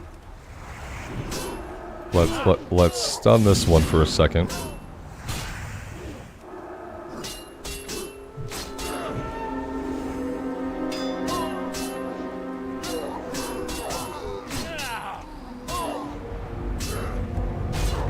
Let's get a big heal in here. Those daggers are coming quick.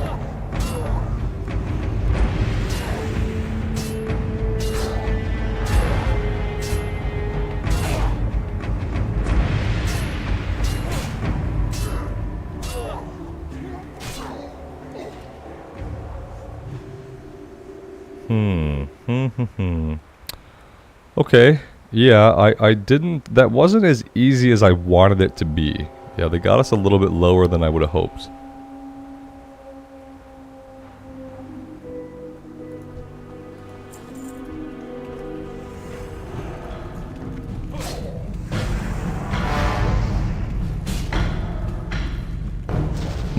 The fucking wall doesn't count as a wall. Hey, that's awesome.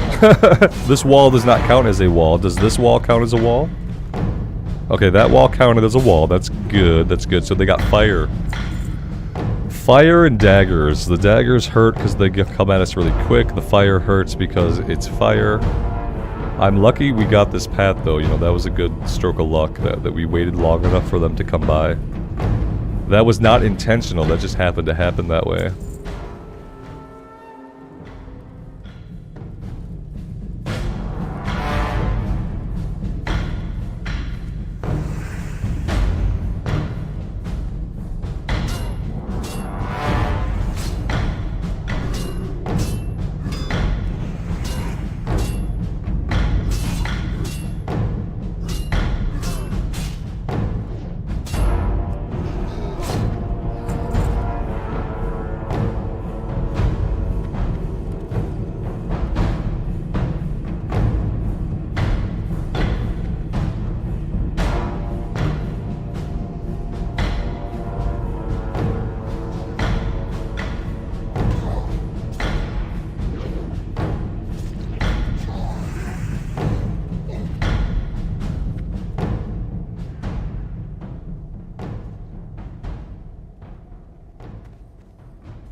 I think we're going to be okay. We had a little bit of help, and yeah. Let's go see. Let's turn this one in. We'll get the experience for it. What brings you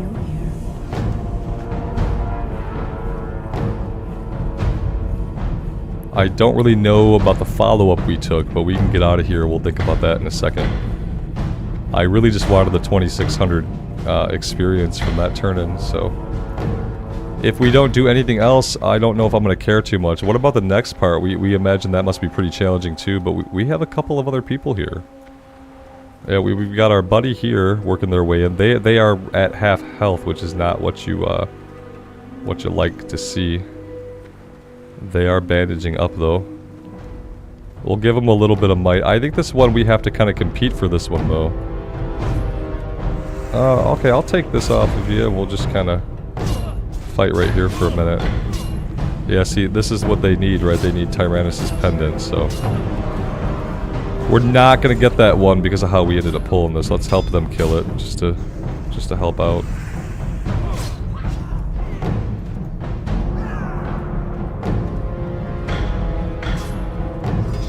And now, you know, that didn't seem very hard to do.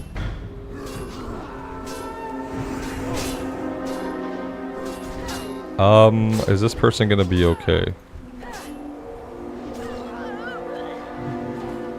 Yes. What I don't like is that we are still in combat. There we go.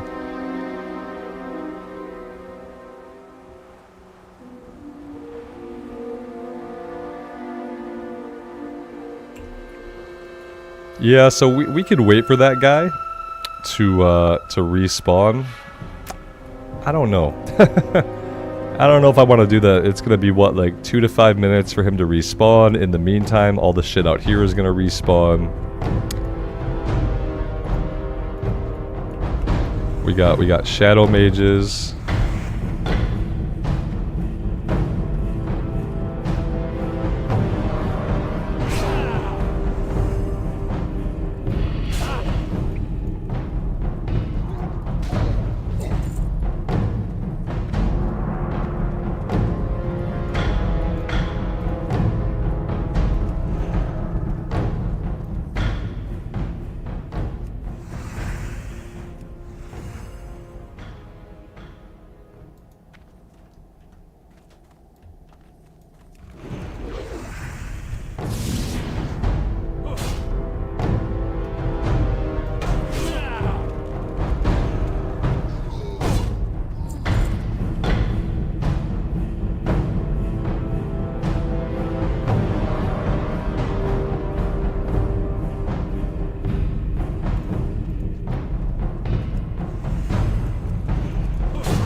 I guess we're fine to clear this place out. I want to see what's in the chest now.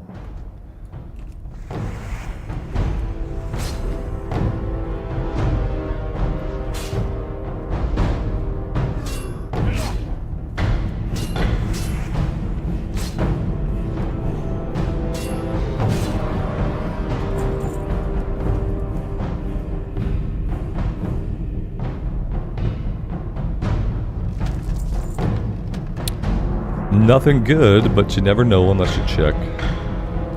Let's finish off the last guy in here just to complete it. And I guess we can hang around until this guy respawns. We'll go outside and we'll kind of clear the way out so that we have an exit planned. But at this point, yeah, we'll grab this guy's head and kind of see where this goes. I don't remember this quest leading into like any really bad encounter or anything like that. I feel like the guy goes evil, right? The other guy that they're like, oh yeah, save these two people. Well, really save this person, and we think the other guy is toast. I'm pretty sure it was... Don't we have to run back in here to turn it in? Isn't that what happens? Like, we go talk to the sister or whatever? So, conceivably, we'd have to fight our way back into this place, too. To get that turned in.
Yeah, I mean, everything else is going to respawn first. Yeah, here we go. Here's some respawns outside. Everything else is going to respawn first. So until we see this stuff pop up, there's really no chance that the named enemy is going to be up yet.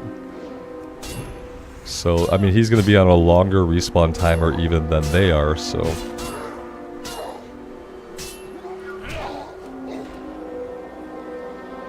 These daggers would have killed us if we had tried to come here at level with these guys. They would have literally just been able to cut right through us. It's kind of crazy. Irfan, yes, this is my highest level hardcore character to date. The previous high level was level 26, which was a troll mage that we got killed last time.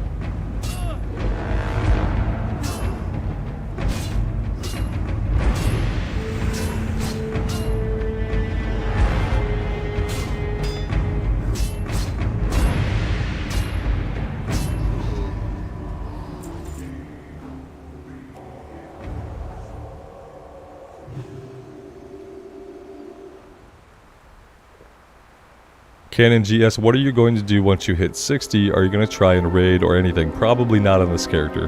No, the goal for this character is to survive to hit level 60. That's the challenge that I've imposed on myself. Anything that happens after that, I don't really care about. I don't have a big impetus or desire to do hardcore raids. It doesn't really appeal to me. But yeah, you know, my goal is just to get to 60. And then anything that happens after that is extra. If we do a hardcore raid and get killed, that's fine. If we turn our character into an immortal and we do a bunch of other runs, that's fine. But yeah, right now we're just going to get to 60 and we're going to see. And by the time we hit 60, we'll probably be running on the new Blizzard hardcore servers. So there might not even be time to get to 60 and think about what we want to do after that. If we're really lucky, there will be just enough time to get to 60, and then we'll be jumping on the new hardcore fresh server sometime this summer. So at this point, we're thinking it's going to be late August or September anyway that we see the hardcore server because of all the other releases that are happening for Blizzard this summer. Like, you know, we got Trial of the Crusader today. We're going to be getting 10.1.5 probably sometime late July. So it's really looking like late summer. I don't like this. How did that last warrior that came in here? They got it on a 1 pull. Oh no, we took the extra mob off of them, didn't we? We took the extra mob off of them. Yeah, here we go. We don't want to be in this position either. This is just not the place to be. Let's get this guy killed really fast and we can mess with this caster a bit more. There we go. Messing with them a little bit with the line of sight is good. Okay. Again, I'd like to get away from that. That didn't quite work. We didn't quite line of sight it how I wanted to. I'm gonna pop this potion.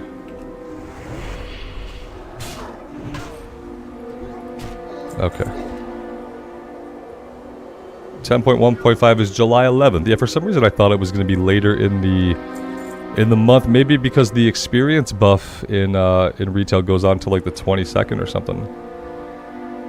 So July 11th is the date for 10.1.5. They're going to let that breathe for at least 2 months before they do any other like major releases.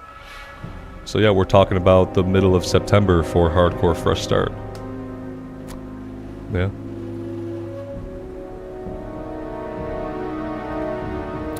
Virtual Echo, this is not a warm-up. We've gotten every other class killed, so we've had lots of warming up. This is an honest attempt to get to 60. When you're looking at a 250-hour campaign, you're not warming up for another 250-hour campaign. You are in the thick of one 250-hour campaign. Yeah, this is not warm-up. It would really only be warm-up if I were planning to turn around and go on the exact same class. If I were going to do the exact same route, the exact same class, the exact same way, this would be like a warm-up, but that's not at all what it is. It's just a good time for me to have in Classic Era. Somehow this guy did not come out with her, so I'm happy about that. Let's take him outside here. I don't really want to fight him in here. We can fight him. Maybe we fight him right here around this corner would be okay. He's level 36, which is a little bit scary. I'm gonna save my interrupt for when I think we need a big heal, which is gonna be like any second now. Let's interrupt this, let's get a heal off, and we'll finish him.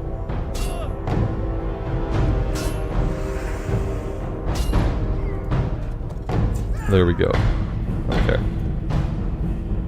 And we'll drink. Oh, the experience buff is also ending on the 10th. For some reason, I thought it was middle of July. It makes sense. Yeah, they're going to end the XP buff and then go into the new content.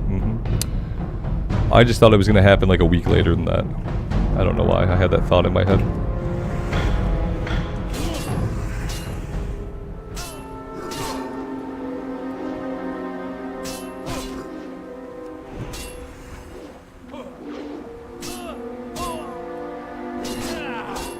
And so yeah, we have to fight our way back into the other building to this lady again to turn into her, which is okay. That fighting into that building was not that hard. It just required going slow.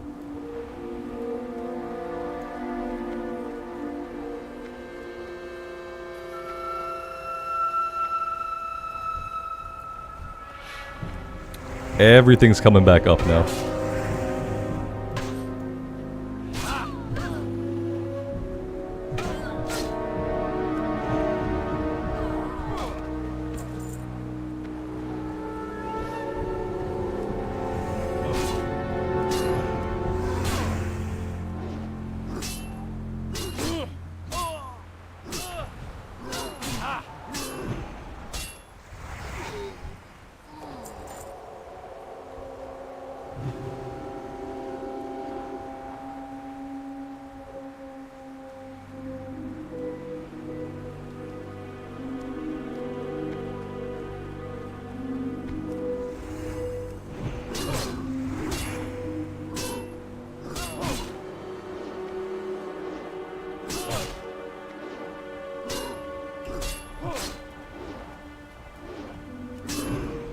Yeah, Canon, I've played WoW since the beginning. The first class I ever created and like logged in into the game was on a friend's account actually to like see the game.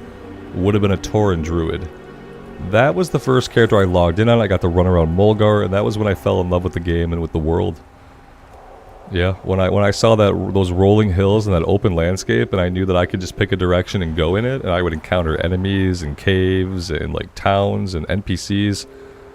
I fell in love with the game pretty quickly, but I was a big Warcraft 3 fan too, so I played the crap out of Warcraft 3. And so not only was there this giant world for me to be able to explore, but I was familiar with a lot of aspects of it. And that made it like even more intriguing. Oh, these two again. Oh, our twin dagger buddies. Oh dear. These guys are kind of intimidating the shit out of me, to be honest with you.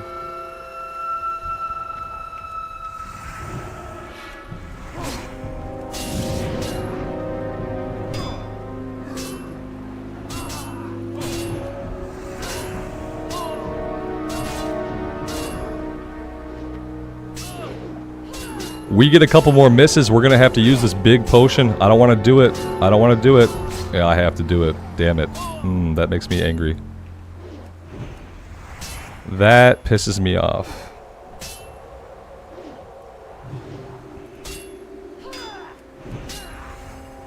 Just because we miss, we just can't seem to hit when it matters, you know?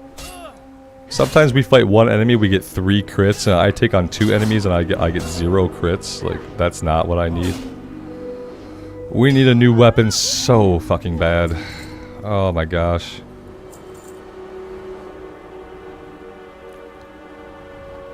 Yeah, we got the patrol guy working her way around. This was the hardest pull that we're gonna have right here. This is it. It's done now, so. But yeah, they got us to spend our effing potions, so good job. Good job, hardcore. Now the world is 100% less safe for us, yeah. This lady's still going to be patrolling around. You need to come out here with me.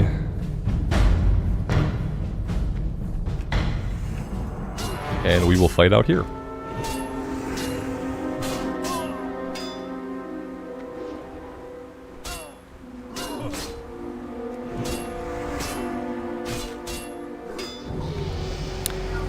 That's a decent time to level. Yeah, I don't mind that at all. We're not looking at this right now. We got to keep momentum going here. Otherwise, we're gonna lose momentum, and we're gonna get respawns instead of momentum. We don't want respawns. So. Yep, 37. Newest highest level. Absolutely the newest highest level. New is always better. There we go.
Marlena, that's Hydraxian Waterlords, is super busy.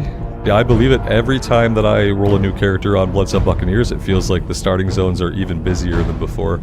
And they were always pretty busy, but like, yeah, it's like every time we had to restart, it felt like it got busier and busier. It's pretty intense. Yeah, I feel like this is okay. If it's not okay, we're not going to have a lot of time to react.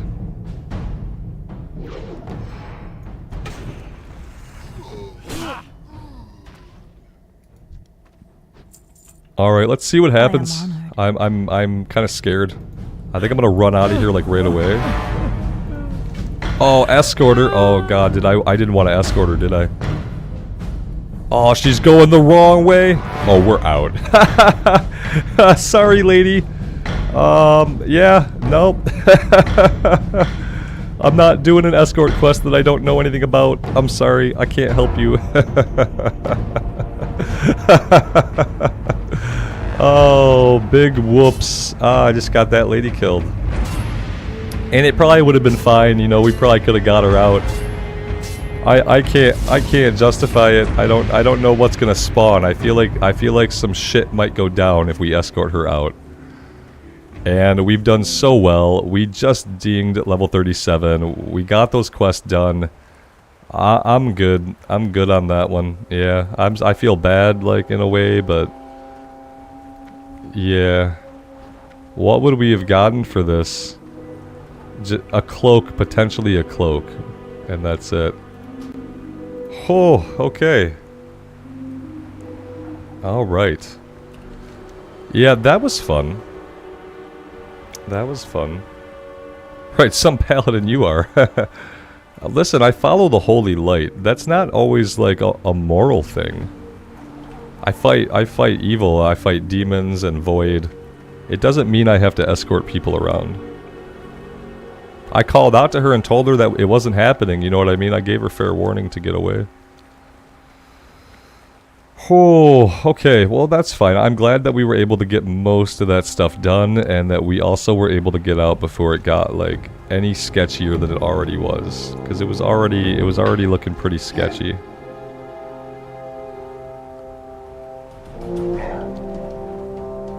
A negative 10 rep. Yeah. Exactly.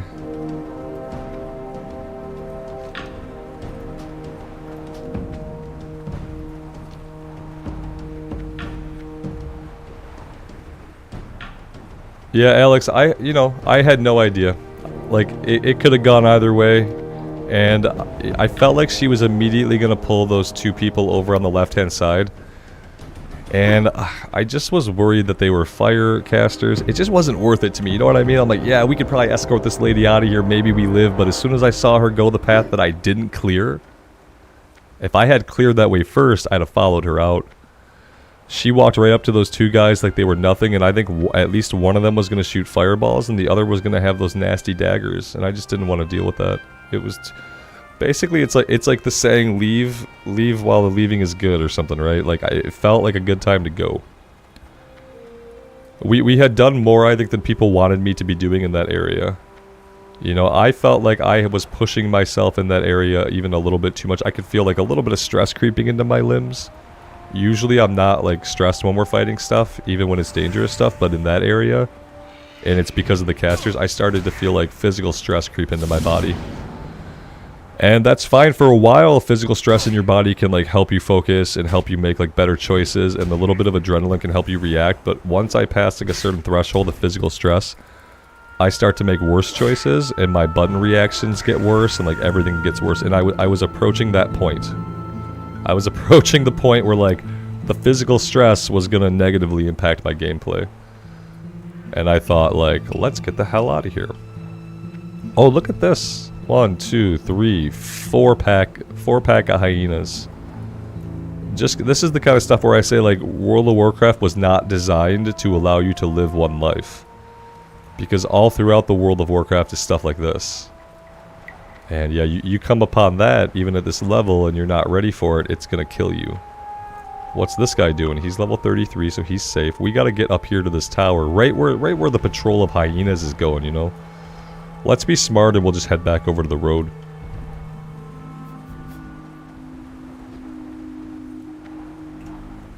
Rich V, thank you for stopping by, man. I appreciate you being here. You just missed some, like, really sketchy stuff if you just got here. But we completed a couple of quests, we hit level 37, and yeah, now we're out of there. For talent points, we could do anything, but are we going to be able to do anything remotely useful? We need to get down here. That's kind of the goal. I don't have any more talents that I really want to take in this tree, though, which is kind of shitty. We could grab Consecration. Don't know if I want to do that. Lay on Hands. Intellect, we could increase our intellect. I don't know, guys. What should I do with this talent point?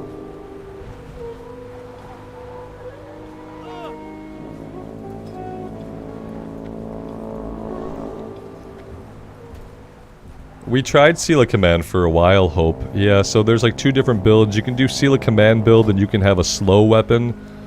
We've done an improved Seal of Crusader, improved Seal of Righteousness build. So we judge Crusader, and then we do Seal of Righteousness, and then we benefit from the extra holy damage on each tick of the Righteousness. And we're using a little bit of a faster weapon for that build. We did have the, we did do the other build for a while. I just didn't like it. And so we tried something different. That's all. Well met. The Burning Blade in Thunder Axe Fortress to the east is rumored to have acquired the Scepter of Light from the Naga. We were just there. Legend tells that the scepter is able to sink entire cities under great seas. The Burning Blade must not be allowed to possess such power. To that end, you must retrieve the scepter yourself. It is held by a Burning Blade seer who studies the scepter from atop one of the Thunder Axe This is the Watchtower stuff I was thinking about before. Be careful. And then over here we have a different quest that's along the coast that I think involves going out to the islands. I think we'll save this one for when we turn this guy's quest in. We have to go up one of the towers back at the fortress. Spiritual focus can be pretty good if we get all the way through it. Spiritual focus. Flash of Light and Holy Light spells a 14% chance not to lose cast time when you take damage. Yeah, I can see how, like, especially in hardcore, that might be useful. That's a lot of points, though, to put into it, you know what I mean? Like, yeah, would it be great to, like, not be getting knockback when we're trying to save our own lives? Absolutely. We could increase the amount that we heal, like, flat out, just increase the heal. If we grab Consecration, it's like, that's an extra little bit of damage, right? It's an extra little bit of damage. We're already blowing through so much mana that it's kind of like, okay, maybe we can do that. But then how am I ever gonna get? I gotta get down here. I gotta get down here. I gotta get 2-handed weapon spec for this build at least. I could go parry. Maybe we just go here. Yeah, let's do this. That actually could help out a lot with the mana problem. So. Maybe we should have done this a long time ago and I'm just stupid. We'll do that for a couple points and see how that goes.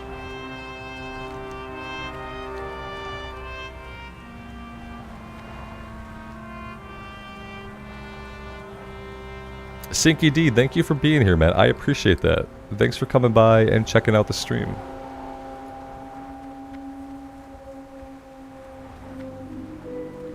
I think we need one of the towers inside the walls. Yeah. Yeah, we're not looking for the towers out here. There's towers inside the walls. So back inside the fortress we go, basically. Yeah, we could have came out here, we could have grabbed this quest first, and then we could have done them both together, but not really a big deal. I realized that we probably should have set the Hearthstone over here, and we definitely did not do that. We're set in Booty Base still, which is not where we want to be. So maybe we'll do this one, and we'll run over there and we'll set the Hearthstone.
We need to see more crits just like that, and that would make me really happy.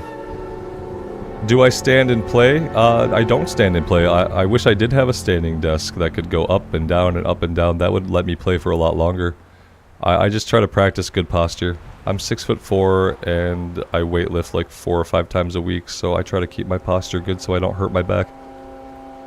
Also, if you do like deadlifts and crunches and you work on the core part of your body, it makes posture like a little bit better. It makes it a little bit easier to like have posture because the muscles definitely help. But it's effort that I go through to sit like this. I wish I could stand up. That'd be amazing, and it'd be so much easier to stand than it is to sit with good posture.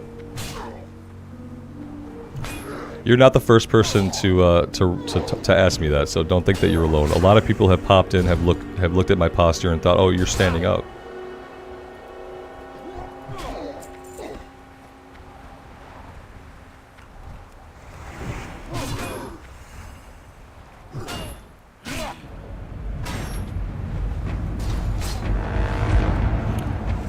The Ret Pally is more fast-paced in Wrath, and like, yeah, you can press more buttons and do more with it, definitely. For what we're trying to do here, for we're like trying to survive, this is pretty good. It's helped us survive. Yeah, it doesn't kill things super fast. It doesn't feel super strong in combat all the time, but it helps us survive. So.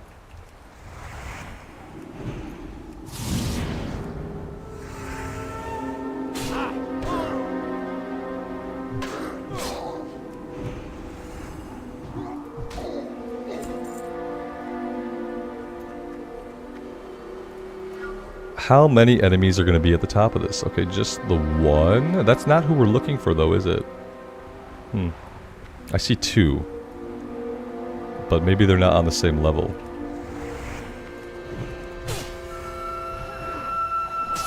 Oh!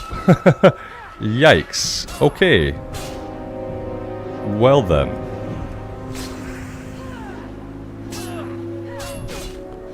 That's going to be interesting. How exactly do we think we're going to handle this? JC, have a great day. Thank you for being here.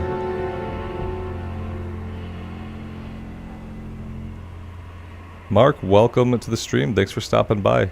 Nothing new and fun, Mark. Nah, we haven't gotten anything new or fun for a while. We hit level 37. That was fun. Who do I want to take first? Oh god, that's not a death fall, is it? I hope not. Okay, that didn't work. Let's try that again.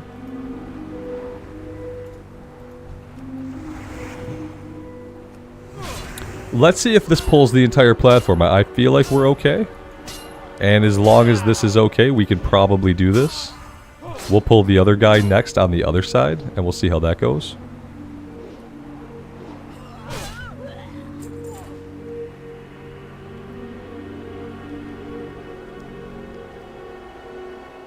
With grace and dignity? Yeah.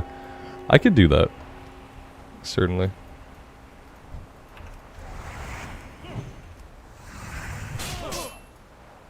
Okay, again, we didn't pull the inside of the room, so that's a positive.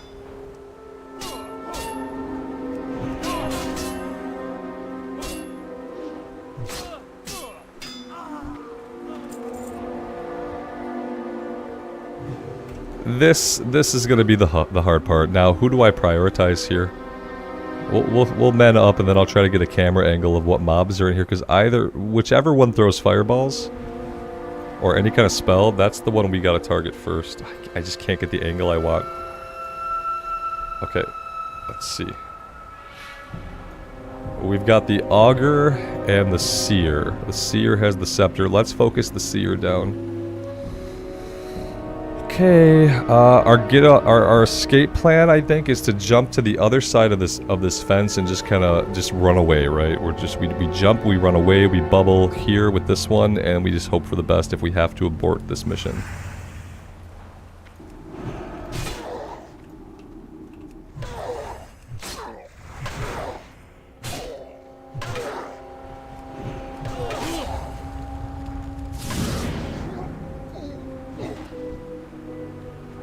Did this person try to heal? Did this Augur try to heal her? Oh man, that could have been a nightmare. That could have been just really bad. If that was a heal that almost went off, I did not ever think in a million years that one of these guys would have had a heal. That could have been just awful. Let's heal up, and I think we can just kind of jump down here. Okay, yeah, that was a little bit more fall damage than I strictly wanted to take, but we're okay.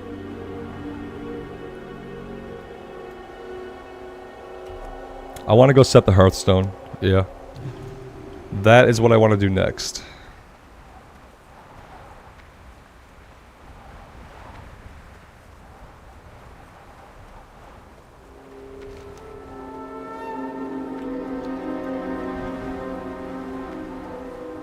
The cool thing is, if we ever want to go escort this lady out, we can still do that, you know?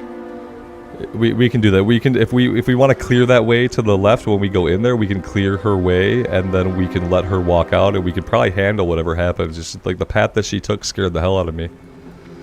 Because it was towards the side that we hadn't fought anybody over there. I thought that was really rude of her. We cleared an entire side. She should have looked left, looked right. She should have picked the proper side to leave.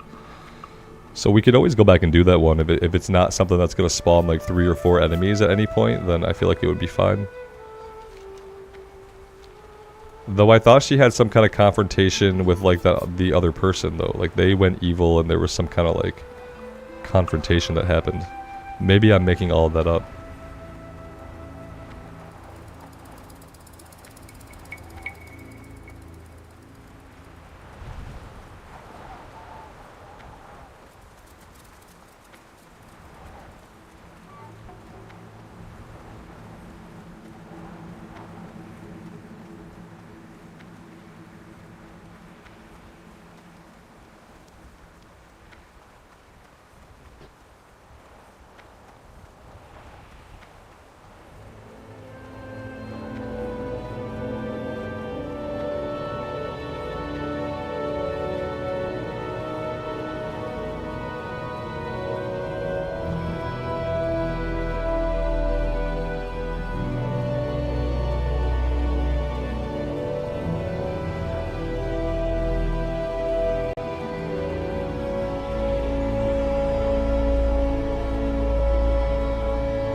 That's awesome, Vince. Yeah, we'll probably take care of her quest next time we head out that way.